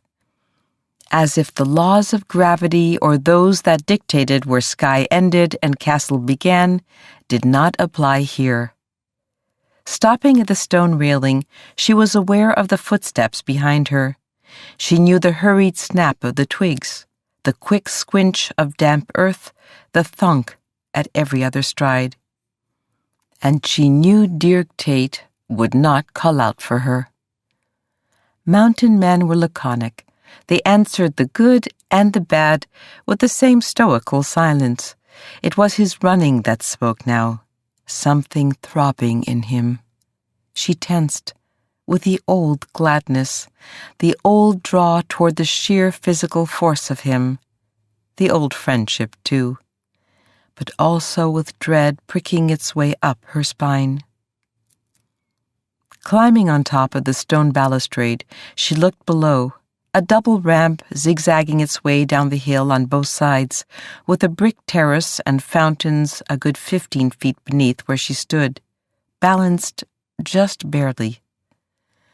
but she'd grown up rambling on cliffs, her balance as good as any goat's. And just now, she needed to feel taller. She'd seen the castle in its earlier stages, its vast lawn swarming with workers and cluttered with sheds and lean-tos and crude wooden towers for viewing its progress. But today, she saw for the first time more than its grandness and size. Today, for the first time, she understood what it meant. The door that it opened to change, but didn't leave a way back. Far off in the distance, she thought she could hear the train whistle, and then, swelling behind it, the imagined strains of her father's fiddle, from the nights back when his pupils were focused, his fingers true on the instrument's neck. Now, from behind a bank of rhododendrons, the thunk as the butt of Dirk's gun landed alongside his foot with each stride. Reaching her, he pulled to a stop, lifted his face to where she stood balanced up on the stone balustrade. Without speaking, they both put out their hands, fingertips touching, the old current there. Then her hand pulling back, the current stronger than was safe. He followed her gaze out toward the house and the blue wave upon wave of mountains that ringed it. "We all missed you, Carrie, a hell of a lot. I missed all of you." She dropped down, let him wrap her in his arms, thick and heavily muscled. It was one of the things that kept her away, this pull toward him, like the cords that bound them together might also someday cut off her breath. "Sorry I couldn't meet your train," he said. "Me getting stuck in Whitnall, problems at the mill. Saw Farnsworth at the station when I finally rolled in. Said he gave you the message." Carrie's fingers went to the pocket of her skirt, the telegram from Dirk that was still there, a crackle of paper under her hand. With the attack, she'd not thought of it since. "Thank you for that. You heard what happened before you got back to town?" Spooling images again now, the eager reporter, the kindness of him, face down in mud. "Damn shame. Whole station still talking about it when I come in." Dirk shook his head. "How's your daddy?" "Bad, but I knew that before I came." From his vest pocket, he pulled a watch, its brass gleaming. That be new. She leaned back to see that his hat was new too, a light gray felt that would show dirt after the first row of plowing. And his gun, she realized, not the old flintlock but a rifle, a new one, a Winchester. "I thought from your letters—" Rather than answer, he propped his Winchester against a stone baluster. "Look at you, Carrie McGregor. Nothing ever changes with you." He pointed to what she gripped at her side. "You with a book in one hand." She'd forgotten for a moment she'd brought it, though she'd read passages between job rejections all afternoon. "Books will remind you," Miss Hobson had said. "You can make of your life what you want it to be." Carrie winced now at the memory, because it just wasn't true. Dirk's mouth tilted. "It's how I pictured you while you was gone, even with all them people to ask you to dances and parties and such. You with a book was what I pictured. When I went missing, you hard." This last admission, she knew, was a risk for him, turning the "we" missed you to an "I," like a bobcat rolling onto its back, soft side exposed. She gave him one of the old smiles, with all the sweet weight of their growing up past, chalked messages on slates and forget-me-not crowns and bare feet in creeks. But she wasn't the same person she'd been when she'd left. She glanced down to the Wordsworth, like some sort of shield against her father, so gaunt and so gray, against the collapse of the cabin roof, the coming of winter. A book, pitted against all that, some sorry shield. It was one of Miss Hobson's, she said, but of course Dirk would know that. "How is she?" "She loves teaching at Barnard, getting to live in New York. Worth it, I think she'd say, the extra years she had to put in to teach there. I recollect how she brung you things to be readin' your mama all them times she was laid up. It was when you started talking like her, thinking like her. It was true. Miss Hobson had let Carrie start school at age 4, since she'd sat pining every day on the schoolhouse stoop. Then for years after, Miss Hobson had sent her own books home with the little girl to hide from her daddy and read to her mostly bedridden mama. It became Carrie's and her mama's salvation. Dirk's voice had a husky edge to it now. She was a good one. It was the huskiness there in his voice, the reminder again of how they shared a past and these mountains, that made Carrie turn toward him. The blue of his eyes above sunburned cheeks, the stiff coarseness of his shirt, homespun, hand-dyed and stiff in the mountain tradition, things she'd missed the 2 years she'd been gone. Always the shadow of beard, a shade darker than his hair, beaded sweat on a broad forehead. He'd have walked several miles to find her, probably starting at the cabin where the twins would have pointed him toward town. He'd likely tracked the prints of her store-bought boots. He followed her gaze toward the castle. You wishin' you was one of them folks who'll come to stay there? Course not. But she could picture it even now. Women in glittering gowns and long strands of diamonds and rubies and pearls swooping down a long flight of stairs they would never be asked to mop.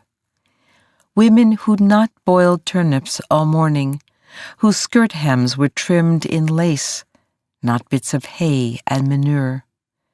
And here came the men, their faces unlined by years in the sun and the frost, their spotless shirt sleeves not stinking of smokehouses and fermented corn mash and malted barley. Men who bowed low to the ladies. Dirk scowled, looking down their damn noses, like just because some bastard can buy up the land like some manor lord means the rest of us got to be peasants. Resentment was roiling off him. You realize what's happened here, don't you? You and me, we went from folks with farms nearby the construction of the great Biltmore house to nothing but eyesores needing removing. We're not, she said, eyesores, and we're not leaving. She made herself focus on what had always been here, always been hers, the deep, layered green of the hemlocks, the endless sifting of light through birches that flickered and trembled and rarely hung still, the flame of the sugar maples, the rush and roar of the falls in the distance, the damp of the pine straw, the musky rot of the leaves. She'd always loved autumn here, and no millionaire outsiders, no construction of castles, no sick father or failing farm or spasms of change could take that away. Before she'd left for New York, she'd rarely stood still like this, not when there was creek water to haul and dough only half needed, and corkscrews of apple peel to boil over the fire. Even now she was seeing the faces of Tully and Jersey with round, hungry eyes, and her father in bed. Carrie was all that stood in the path between her family and the ravenous stalking of winter ahead. For only an instant, the last stretch of daylight reached its fingers across the tops of the mountains and turned Biltmore's limestone walls to a pale, almost translucent blue. The blue of ice on the falls near the cabin. Its towers cast long shadows across its sprawling lawn, which meant it was time to go. With sudden gentleness, Dirk plucked rotted wood from her hair. Farm okay? Roof needs new trusses, she forced a chuckle. But then, everything on the place needs propping up, including me. All you got to do is ask. He fixed his eyes on hers and looked as if he might like to say more. I know. Thank you. He reached to touch her jaw. Hell of a bruise. Wasn't him. But then, Dirk would have to know her father was too sick anymore to raise bruises. But his breech loader always did kick worse'n a mule. Shoulda let me shoot her for you. Do a heap more'n that, if you'd let me. The old question hung between them. I'm not selling the farm. Me and Daddy agreed on that much, even back when. But I got to find a way forward. If you weren't so almighty stubborn. His face was a good one, strong and square like the rest of him. He smelled of wood chips and pine. She lifted a palm to his arm. Dearg, how have you been? Really been? He looked away, but leaned in toward her palm, like he needed to feel her close. She studied his face. There's something you're not saying. Carrie saw the tightening between his eyes at her trying to force out his words. But you couldn't make a man speak, not when you've left your breech loader back home. He pressed his hand over hers. Here we are, you and me, still yet trying to grow food out of rock. She glanced once more toward Biltmore, where she could now make out a man on a horse, the horse cantering slowly from the entrance gates across the wide lawn toward the house, like the man was reining in his mount so he could admire its full impact. The man and the horse melted into the fairy tale now, like the candles were all about to be lit, the music for some royal ball about to commence playing, some kind of new story about to begin. The man reined to a halt and scanned the blue crescent of the mountains. Turning, he spotted them, lifted his hand in a wave, then rode on. Dearg spat again. Don't nothin' grow out of rock. She would regret her next words before they were out. Turns out castles do. A beat of silence, then here it came. 2 damn years I waited for you to come back from that city. His voice was thick. Thought when you got back, I know. She reached to touch his hand, the leathered coarseness of it. She'd cringed at the touch of nearly every man's hand in New York. How soft they all were at the dinners and balls, all those sons of bankers and lawyers who'd never held anything rougher than a tennis racket or polo mallet. She'd missed Dearg. And yet, being back here, she missed the wider world she'd found in the city, the things people knew and read and thought. I got a right, Dearg said, his arm circling her waist, to know what you're thinking. A faraway whistle, low and long, echoed again. For several moments it undulated toward and then through her, as if it had learned its up and down, short and long rhythms by following the never-straight line of the blue hills. I can't, Dearg. I can't give you an answer right now. I'm sorry. If you're waiting for Vanderbilt to gallop off into the sunset with you, don't be stupid, Dearg. So that's it. I'm too damn stupid. Don't be ridiculous, I meant. Right now, all I can let myself think about is how to survive, how to take care of a man I learned to hate as a kid, how to keep food on the table, the roof from crashing down on our heads. I'm sorry, Dearg. It's all I can focus on now. Dropping her hand from his arm, she walked away. With dark falling fast now that the sun had slipped behind the mountains, she broke into a run, the pounding of her steps muffled by pine needles and the damp of bright leaves. Hemlocks feathered past. Beside her, a stream wound through mountain laurel. The train whistle sounded again. Its call hung over the hemlocks for several moments, drifted on through the valley. Still heard by the old-timers here as new and foreign and sad, it used to strike her as mournful too. But today it was like an announcement, something coming, something fearsome perhaps, something that rattled and roared, shook the earth like the train. But change, a change she had to be ready for. The train whistled again. She thought she could hear, too, as she ran, its churning axles and pistons and wheels. Something coming, coming, coming, something. Chapter 11.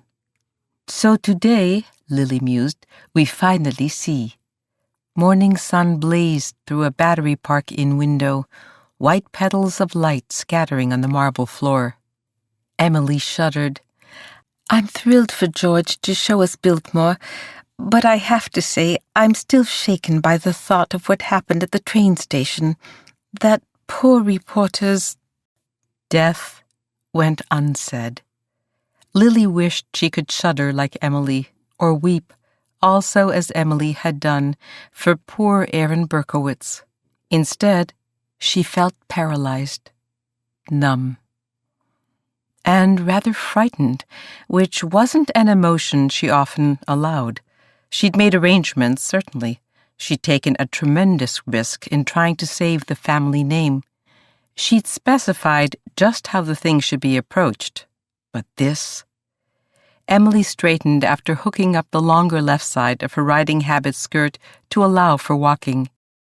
I assume you caught what Mr. Grant said last evening, that there are reasons to suspect several men, and even to investigate what Mr. Berkowitz might have been involved in that could have brought this on himself. Lily made herself nod. I understand reporters sometimes push too far. The authorities probably know best. Emily laughed weakly. Honestly, Lils, I can't recall the last time you accepted any authority's opinion. Ever. Forcing her breathing to steady, Lily tilted her hat more daringly to one side. What's done was done, and however badly askew it had gone, she could not panic. She would distance herself from it entirely, of course, but she would not run away. Let's go see Biltmore, shall we? As they passed the clerk's desk, a young woman in a blue serge skirt and white blouse, not bad-fitting, though a couple of years out of fashion, was saying, Yes, I understand. You've no work to offer. The creature marched away, head high. Lily watched with approval. Being destitute couldn't always be helped. Looking the part was inexcusable. The young woman's hair had come loose from some sort of braid, and now it hung wild. She'd be pretty enough, with some smoothing and polish. Madison Grant was also walking away from the clerk's desk. And so good to have you back again this season, Mr. Grant, the clerk called. Grant pitched his voice louder than necessary, as if he wanted the entire lobby, including the young mountain woman, to hear and take note. Sadly, I wasn't able to persuade the manager to take on more staff. Beside him, John Cabot frowned. Always working toward your own ends, he murmured. But if Grant heard, which he surely must have, standing so close, his smile did not fade. Mr. Grant, Emily gushed, how gallant of you to offer assistance to the poor mountain girl. Together, the four of them walked through the inn's front doors to find their horses waiting. Grant eased himself up onto a lanky chestnut that Lily disliked for the same reason she'd refused at least one offer of marriage. Various body parts out of proportion. She was not shallow. She did, however, expect a husband of not only considerable means, but also reasonable looks. Hardly too much to ask. I, Grant pronounced, only did what any gentleman of breeding would have done.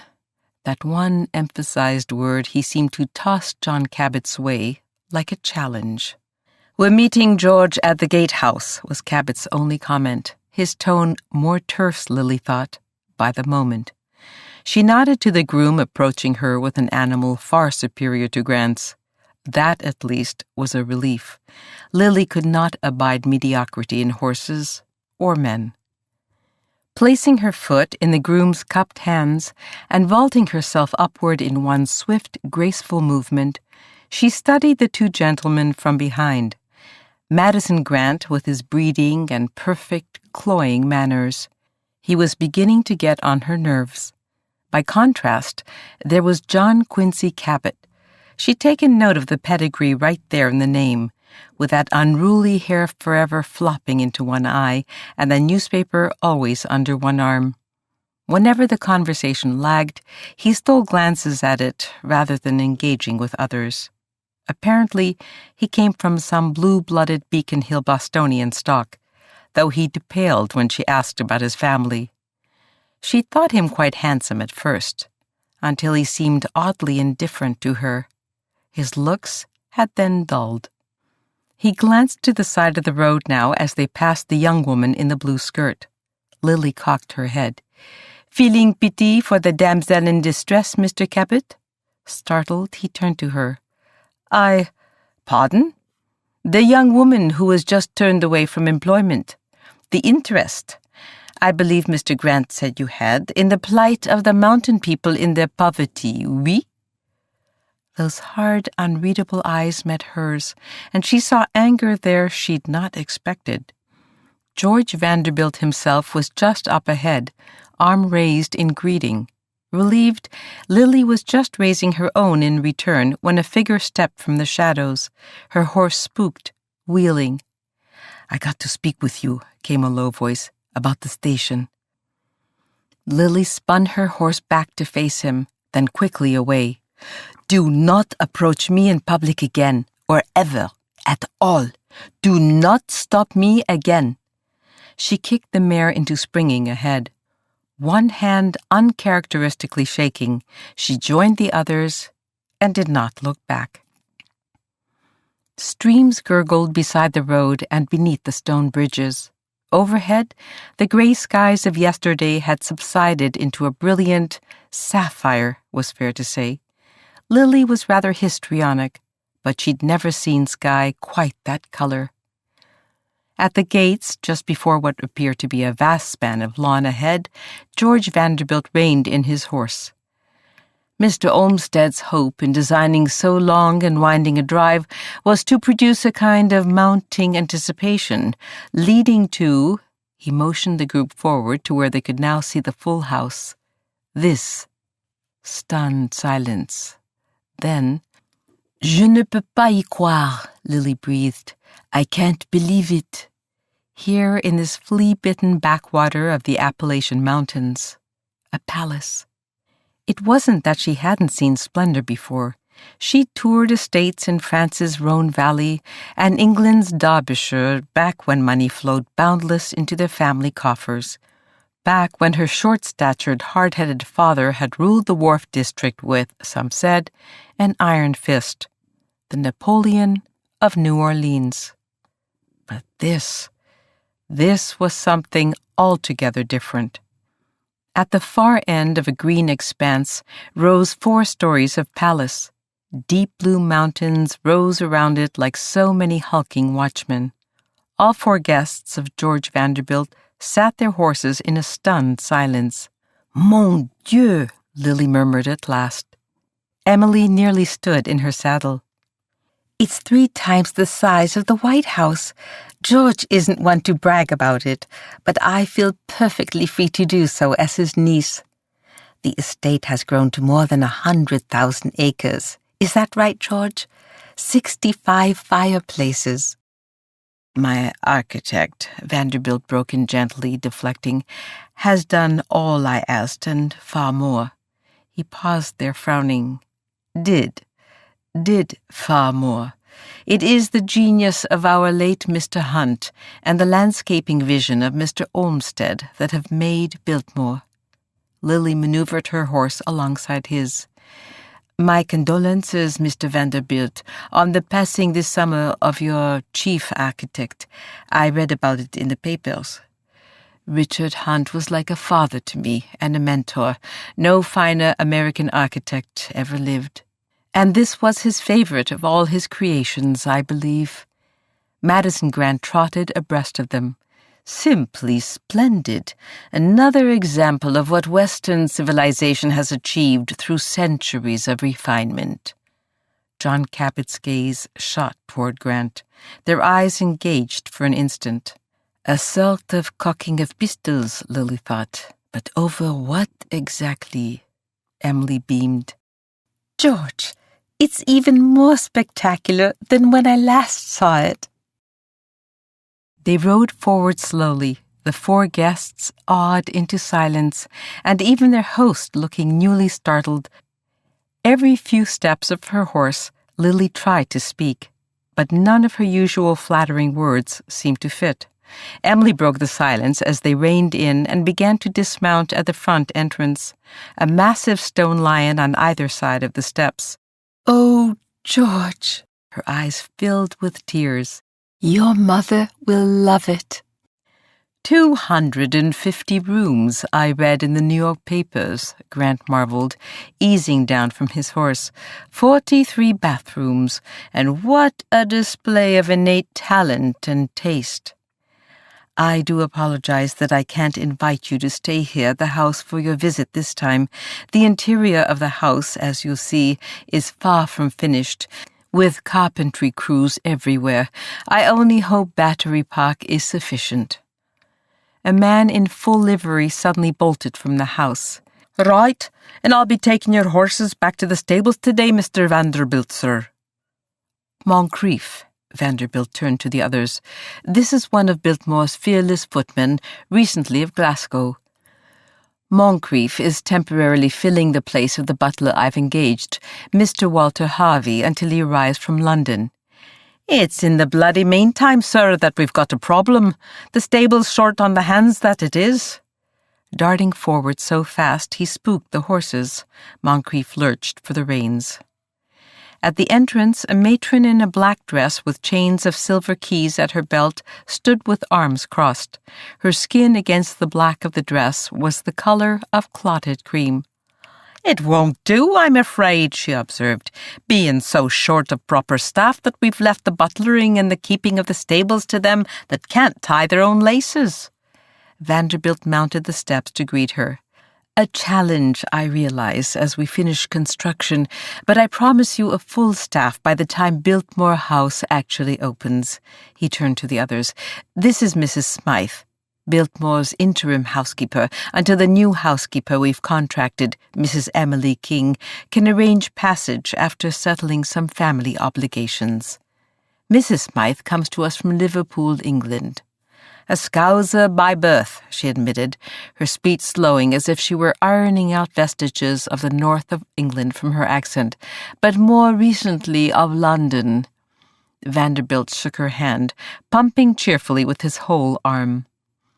"It won't do, sir." She glanced down at their employer-housekeeper handshake, then over at the footman, apparently including both in her critique.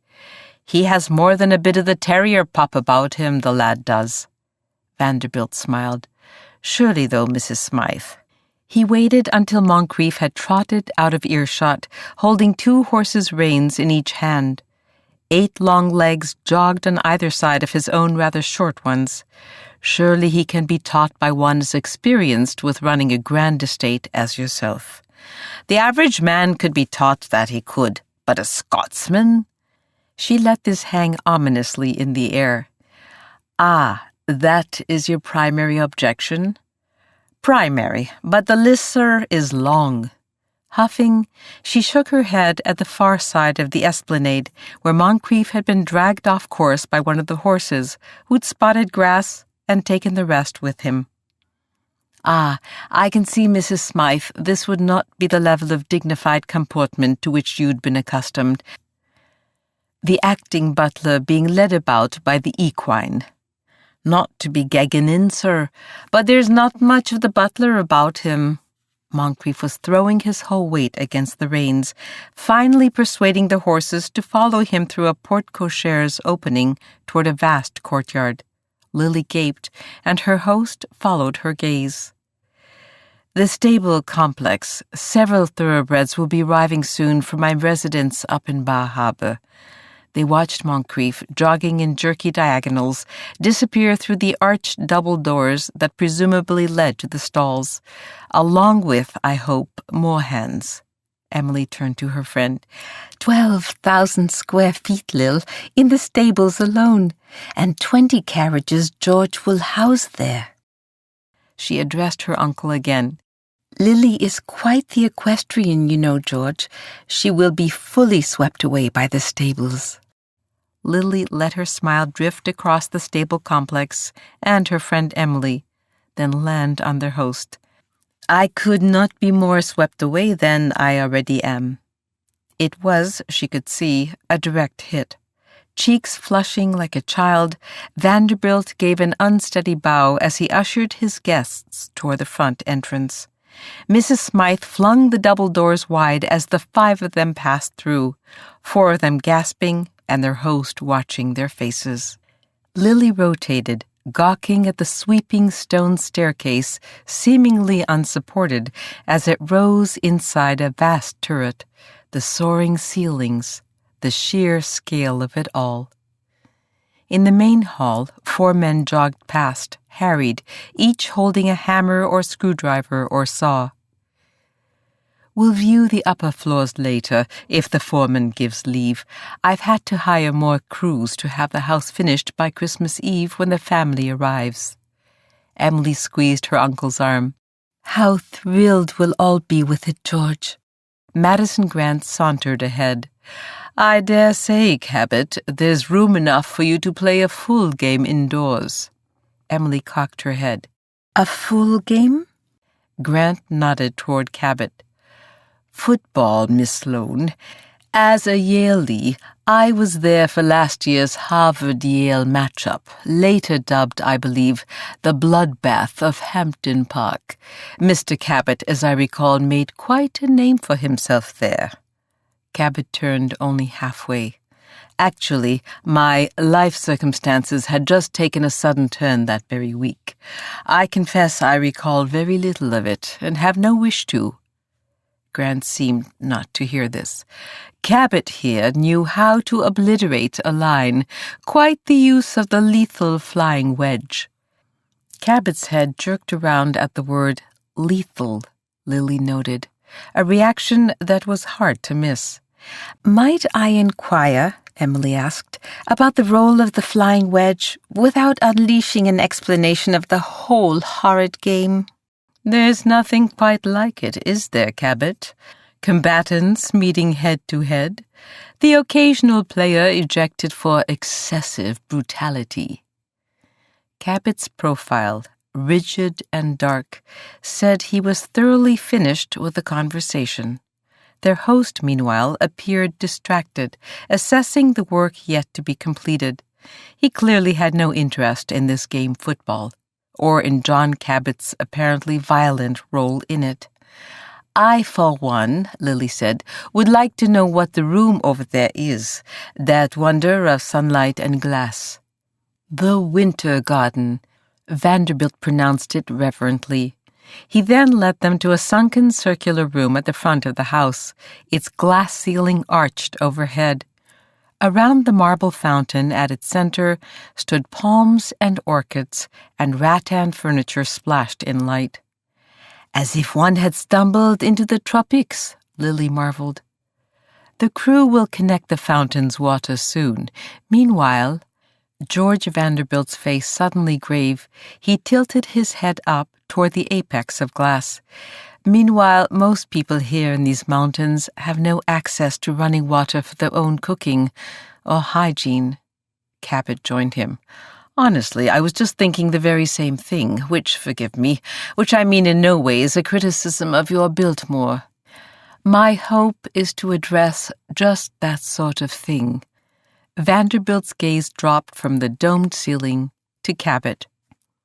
Remind me to tell you over dinner of a plan I'm hatching with All Souls, the new church we're building in the village. The needs of the mountain people I hope it can address. The schools, too, I'd like to fund. I'd also value your input on the Young Men's Institute for the Black community here. You may have seen it in the village. The discrimination that community faces is substantial, so the shops and lecture hall and library, he rattled on, eyes glowing. Philanthropy, Lily made a mental note.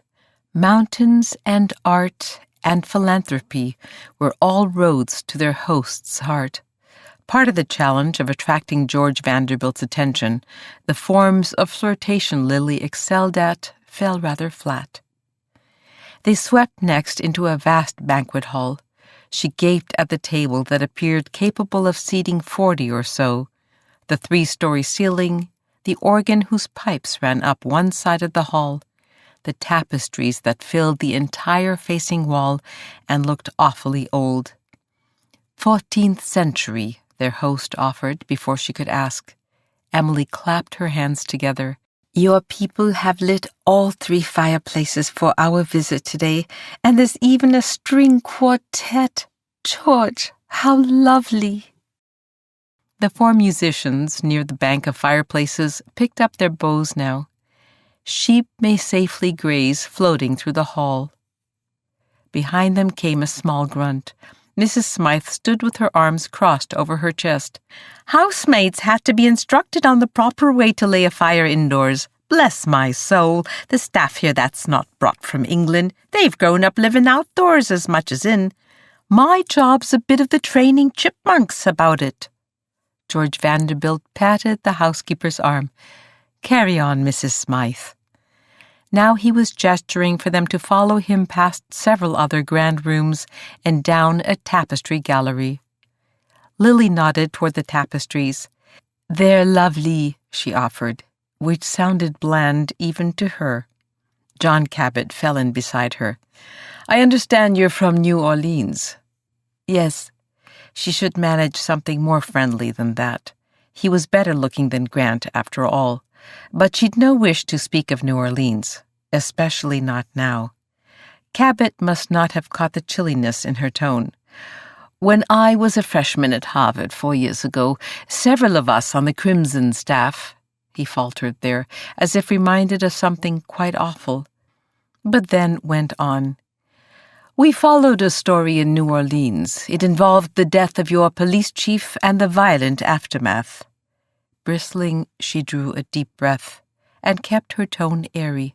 My mother and I reside now in New York.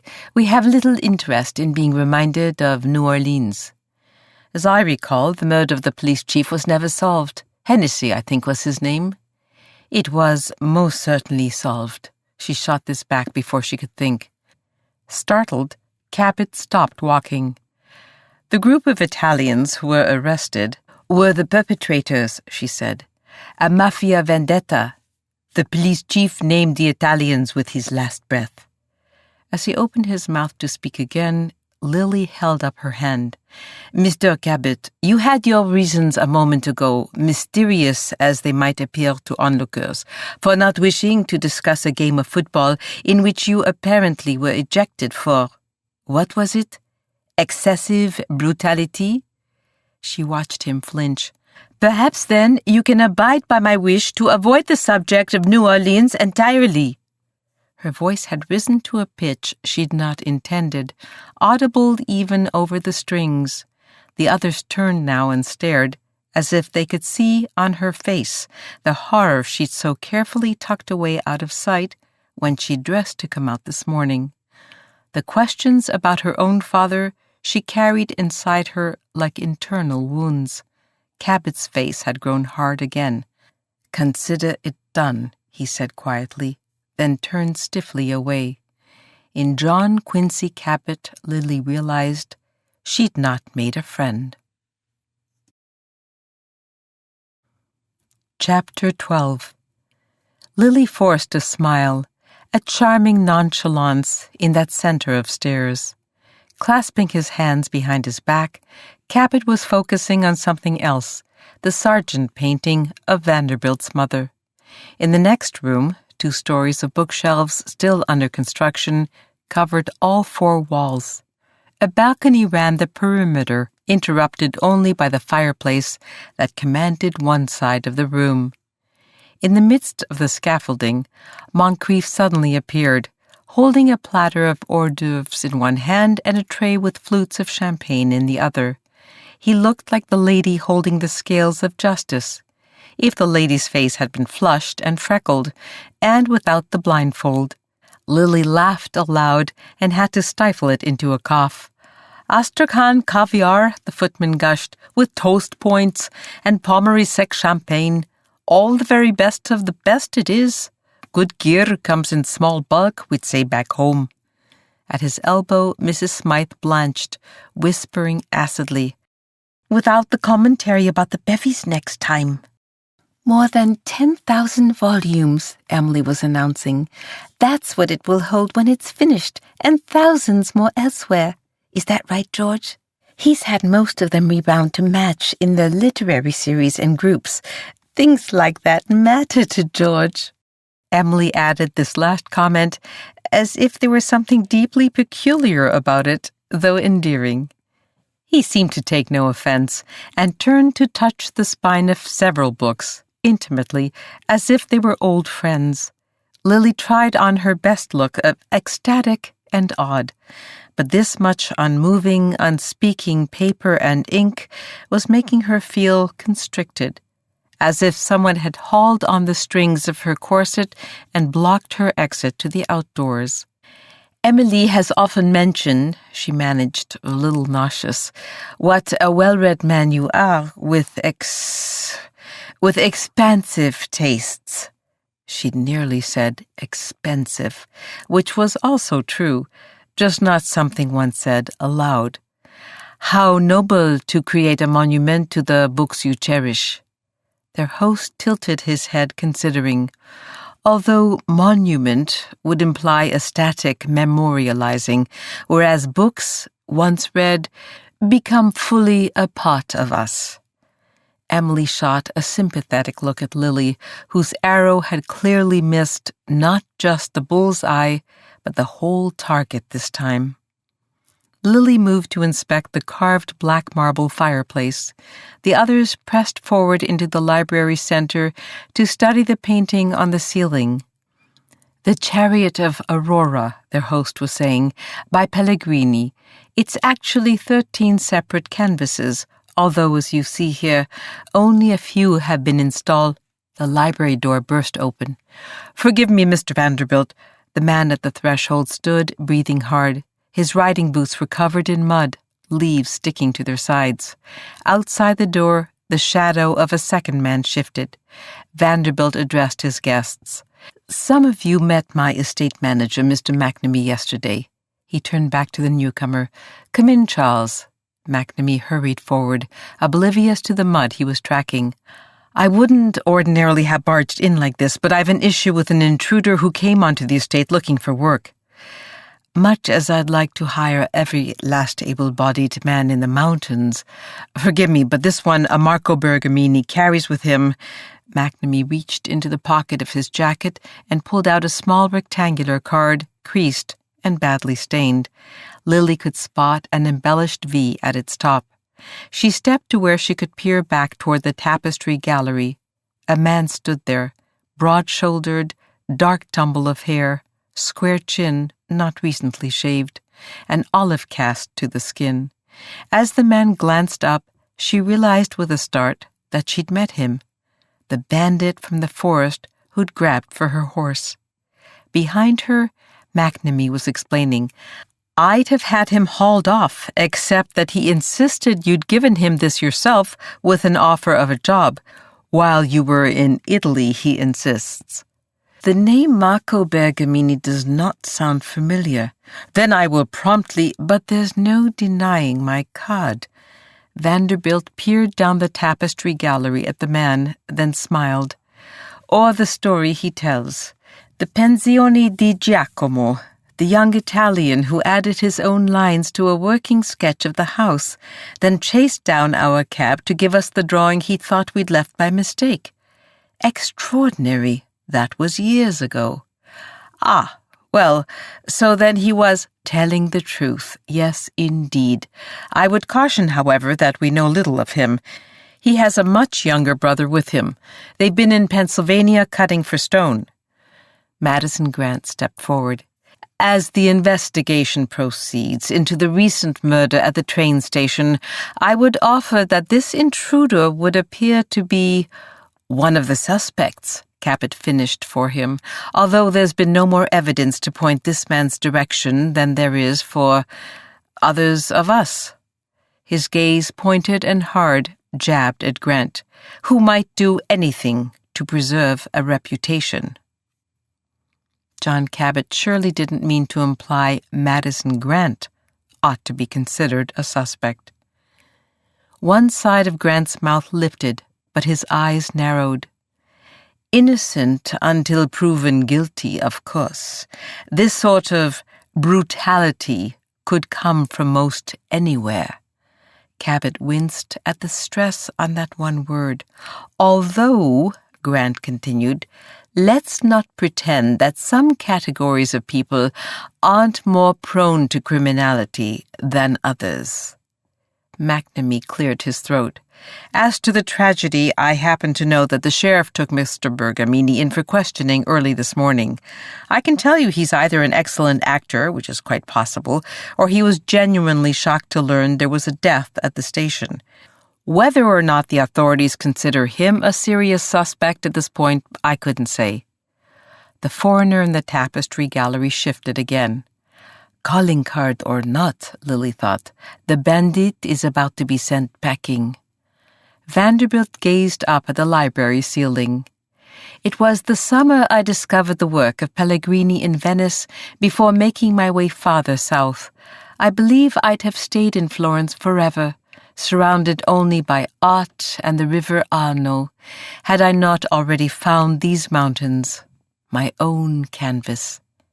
He remained in that position, hands behind his back, eyes straight overhead on the ceiling's half-hung masterpiece.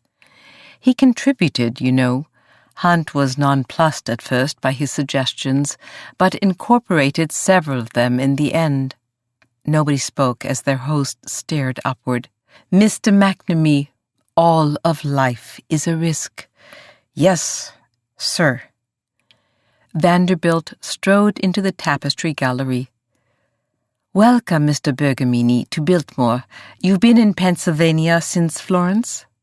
My brother and I, said the man, a pause as if he were calculating, for the 3 years since leaving Italy. Ah, well then, welcome also to the most beautiful mountains in the world. And how, if I may ask, do you think the actual Biltmore house compares with a sketch that you, if memory serves, helped refine? Spettacolare, veramente. Vanderbilt clapped the man on the shoulder. Glad to hear you think so.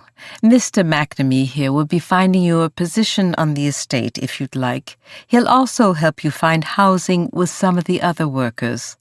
Grazie, grazie mille, the man said. From behind him, the dark-haired little boy hobbled forward. This is my brother, Carlo.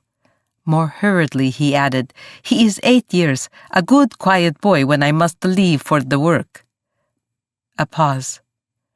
Mr. McNamee, please see if there's a village school of some sort that would be suitable for Carlo to attend during the day. Mr. Bergamini, forgive me, but I have guests.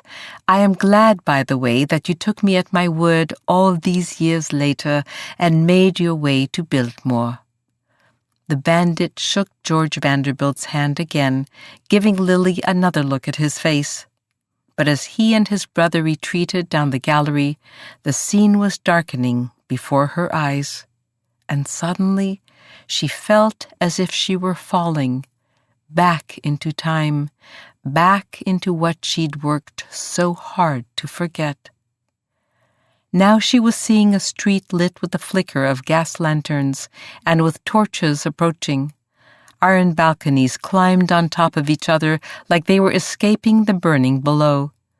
Torches flooded the streets like so many rivers on fire. And now she was seeing a child struggling to run after a man who was flailing and fighting and shouting a name as rioters dragged him away. A child and a man who might have been these very two in George Vanderbilt's tapestry gallery. But surely not. What were the chances? Come away from the window, Lily, her father had begged that night 4 years ago. Instead, she'd stood there and watched. The child had sobbed as he sat alone on the street as Lily peered down. Then he was being slung up on the shoulders of a broad, burly man who barked at him to be silent. But the boy sobbed and called out something foreign. Lily could still see the child's eyes, the terror in them, as he was hurled to the cobbles. Chapter 13. It was Nico's eyes that haunted Sal in his dreams. Little Nico, exhausted and scared, as he scrambled on tenement stairs, past swirling balustrades of wrought iron in the hours of terror that night. They'd crouched, Sal's arms tight around Nico, behind rows of shipping crates in an alley, only a sliver of light edging over the containers. But even in that splintered darkness, Sal could see the trust in Nico's eyes. Mi fido di te, Nico had murmured, his words thick and soft. I trust you. Nico had believed in his brother's power to maneuver them both through a mob calling for blood. The mob swarmed so close to the column of crates where they crouched, Sal could smell the odor of sweat and bourbon. Alone, he might have risked skirting the crowd. Alone, he might have tried running. But there was no one else to protect his brother. Shouts now in the dark, the words lost at first in the stomping of feet, the hiss of the torches, the animal grunts of angry men. The crash of metal and glass, what must be the streetlight a few feet away pulled down, destroyed. And now their stack of crates hurled to the ground, the crack of wood being smashed. "Grab them!" a voice behind one of the torches ordered. Sal sprang to his feet. "Nico!" Grasping to keep hold of his brother, he swung his right fist into the dark. He could see himself clutching Nico as they dragged Sal toward the jail. Kicks to his gut, his groin, his chest. His brother ripped out of his arms. But Nico's eyes, the trust still there as he reached for Sal. Mi fido di te. Sal jumped when a hand on his shoulder interrupted the rhythm of his shoveling, the memory spooling again in his head. He'd been too deep in his thoughts to hear the voice. The hand on his shoulder belonged to one of the darker-skinned workers, a fellow named Bratchett. The man had just one fully functioning arm, the other useful only for steadying things. But he worked harder and lifted more with his one arm, Sal had noticed, than the other men did with two. He was gesturing now with his head to where the leader of the forestry crew, a German, was gathering the men near a just-planted birch. Swinging his shovel over his shoulder, Sal joined the group. "Two newer members of our crew," Schenk announced in a thick accent. "They have both started this week, although you may not have met them yet. I had one working on the approach road and the other near the base pond. To my right, this is Marco Bergamini." Sal heard a murmur ripple through the crowd, some of the eyes on him hostile. There'd been no point in trying to pass as not Italian once he'd had to present Vanderbilt's card and the story from Florence. But he'd still have to go by the fake name, more than ever now that Berkowitz had been killed. Who knew what someone had known about the story the reporter planned to expose? Enough, apparently, to be willing to kill to stop him. Whether or not that someone had learned also of Sal's involvement, that remained to be seen. Regardless, the sheriff had clearly believed nothing Sal tried to explain, eyeing him like a child claiming monsters had gathered under his bed. "Dago," one of the forestry crew muttered. But others only leaned on their shovels and nodded to him, the kind of men who reserve judgment until they've seen a co-worker in action. Their respect, Sal knew, he could earn by pulling his end of the crosscut saw. "And this to my left is Dirk Tate. He is new here, yes, but he knows these mountains well." "Well," Schenk pronounced it, the man's accent nearly as hard for Sal to understand as the speech of these mountain men. but as part of the old immigrant crowd from Western Europe, Schenk's being fresh from Germany was acceptable, evidently, and his skin was the white of minced garlic. Rubbing the back of his hand across a grizzled chin, Dirk Tate nodded to several men in the crowd. "Well, hail, Dirk," an older man said. He stroked a bushy beard and spit tobacco to his left. "Thought you'd be the last damn man alive come work for Vanderbilt. You haven't plenty to say these last years about folks who, how is it you put it, sold the hell out." Tate, already big, drew himself bigger. "Reckon I changed my damn mind." "Reckon he got it changed for him," muttered a man in a felt hat, ragged on one side as if a dog had chewed on it. The older man spit again.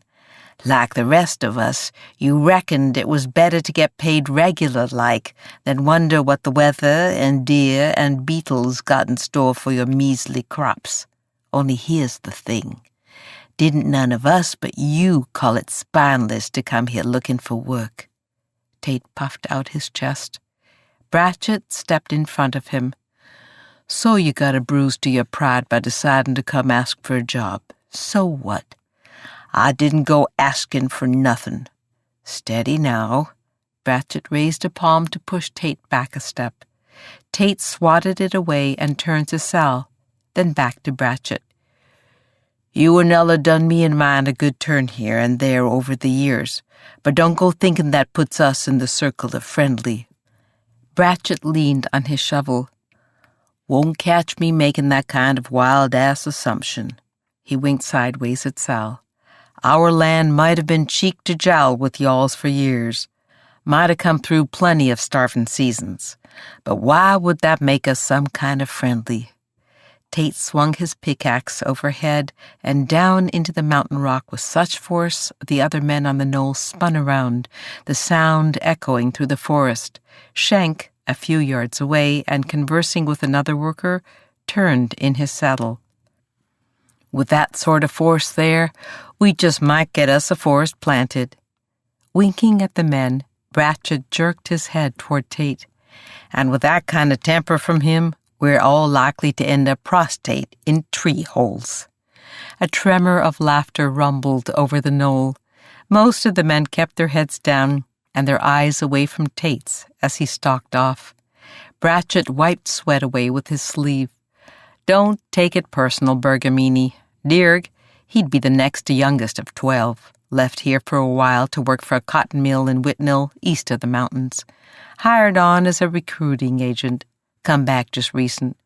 Got a whole lot of bitter and bile left in the dregs." Sal knew a thing or two about this. "He was a farmer, no?" Bratchett lifted one shoulder. "Much as anyone deep in these mountains. Some tobacco, some greens and wheat. Fair bit of corn. Pigs. Shack for salting the meat. Tell you what, though, he never much cotton to farmin'." Sal plunged the shovel into a patch of loamy black soil that was free, for once, of rock. "Yes, the resentment, I know. I reckon the gall for him now is having to work for outsiders he hates for getting richer every day. And maybe the gall of having to work alongside the likes of you and me. Not every place in this country puts whites together on work crews with people like us." Bratchett hurled another shovelful. "Half the men in these mountains, maybe most by now, find the steady pay hard to turn down, especially after the panic couple years back. Compared with worrying over the weather or the health of the livestock, or if the soil's gone tired, at least here, the pay comes regardless." As he sliced his own shovel into the dirt, Sal pictured Sicily, the soil of the lemon grove behind their red tile-shingled hut, desiccated, gone gray and dry, with too many years of citrus growing, and no more fertilizer from the landowner's horses they no longer tended. A slight man, Schenk, watched the tensions among his crew members, nervously twirling his mustache at one end. "Well then, we do not allow belligerence on this crew." "Well then, we do not allow." As Sal fell in beside Bratchett, Tate glowered in their direction. but the darker-skinned man beside Sal was occupied pounding the head of his pickaxe back securely on its shaft. If he saw the glower, he ignored it. At midday, the sun filtering through the last of the birches that still held their leaves, the older man with a brindled beard plucked his lunch pail from the stream. After rummaging in his pail for what looked to Sal like a ball of brown cornmeal, the man popped the whole thing in his mouth. "Hush, puppy," he told Sal through a full mouth. Sal had seen the poverty of the people here in these mountains, much like back in Palermo. He glanced wide-eyed at Bratchett. "Puppies? These are the—" Bratchett chuckled. "Ingredients don't call for actual dog." With no lunch and all his money gone to the boarding house in the village where Nico was now, Sal lay back to watch the hemlocks bob, green among red maples. Bratchett nudged him. "Can't eat the rest of my trout. My wife, Ella, batter's a mean one." With all the conviction he could muster, Sal shook his head. "I am not hungry," and then more honestly, "I could not take the food from you. Ella don't take kindly to me wasting her cooking." Bratchett was acting out of pity. That much was clear. But Sal was ravenous. "I thank you. Grazie." He devoured the trout in 4 bites, embarrassed at how poorly he'd disguised his hunger. At least there'd be pay coming, and maybe ways to pay Bratchett back. Sal scooped water out of the stream with cupped hands. The water, icy cold, tasted sweet, as if the buttercups of summer had leaked into it. "Deeper still holes for each one," Shanks said as he rode past.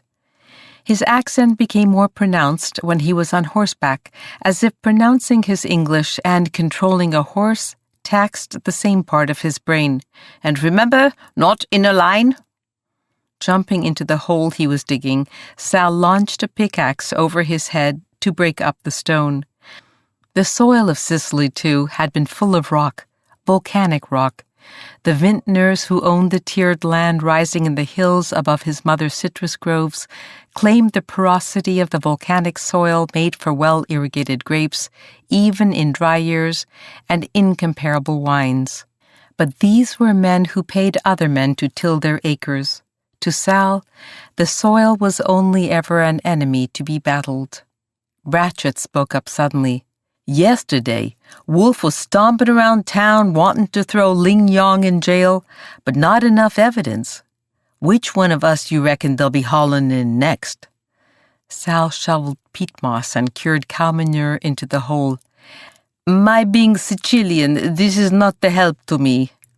"Lord, you can say that again." But Bratchett's eyes were still kind. "I was on the train," Sal added, "and at the station. This has put me on a list to be watched." Bratchett straightened briefly from his shoveling. "Yep, you and me both." "You?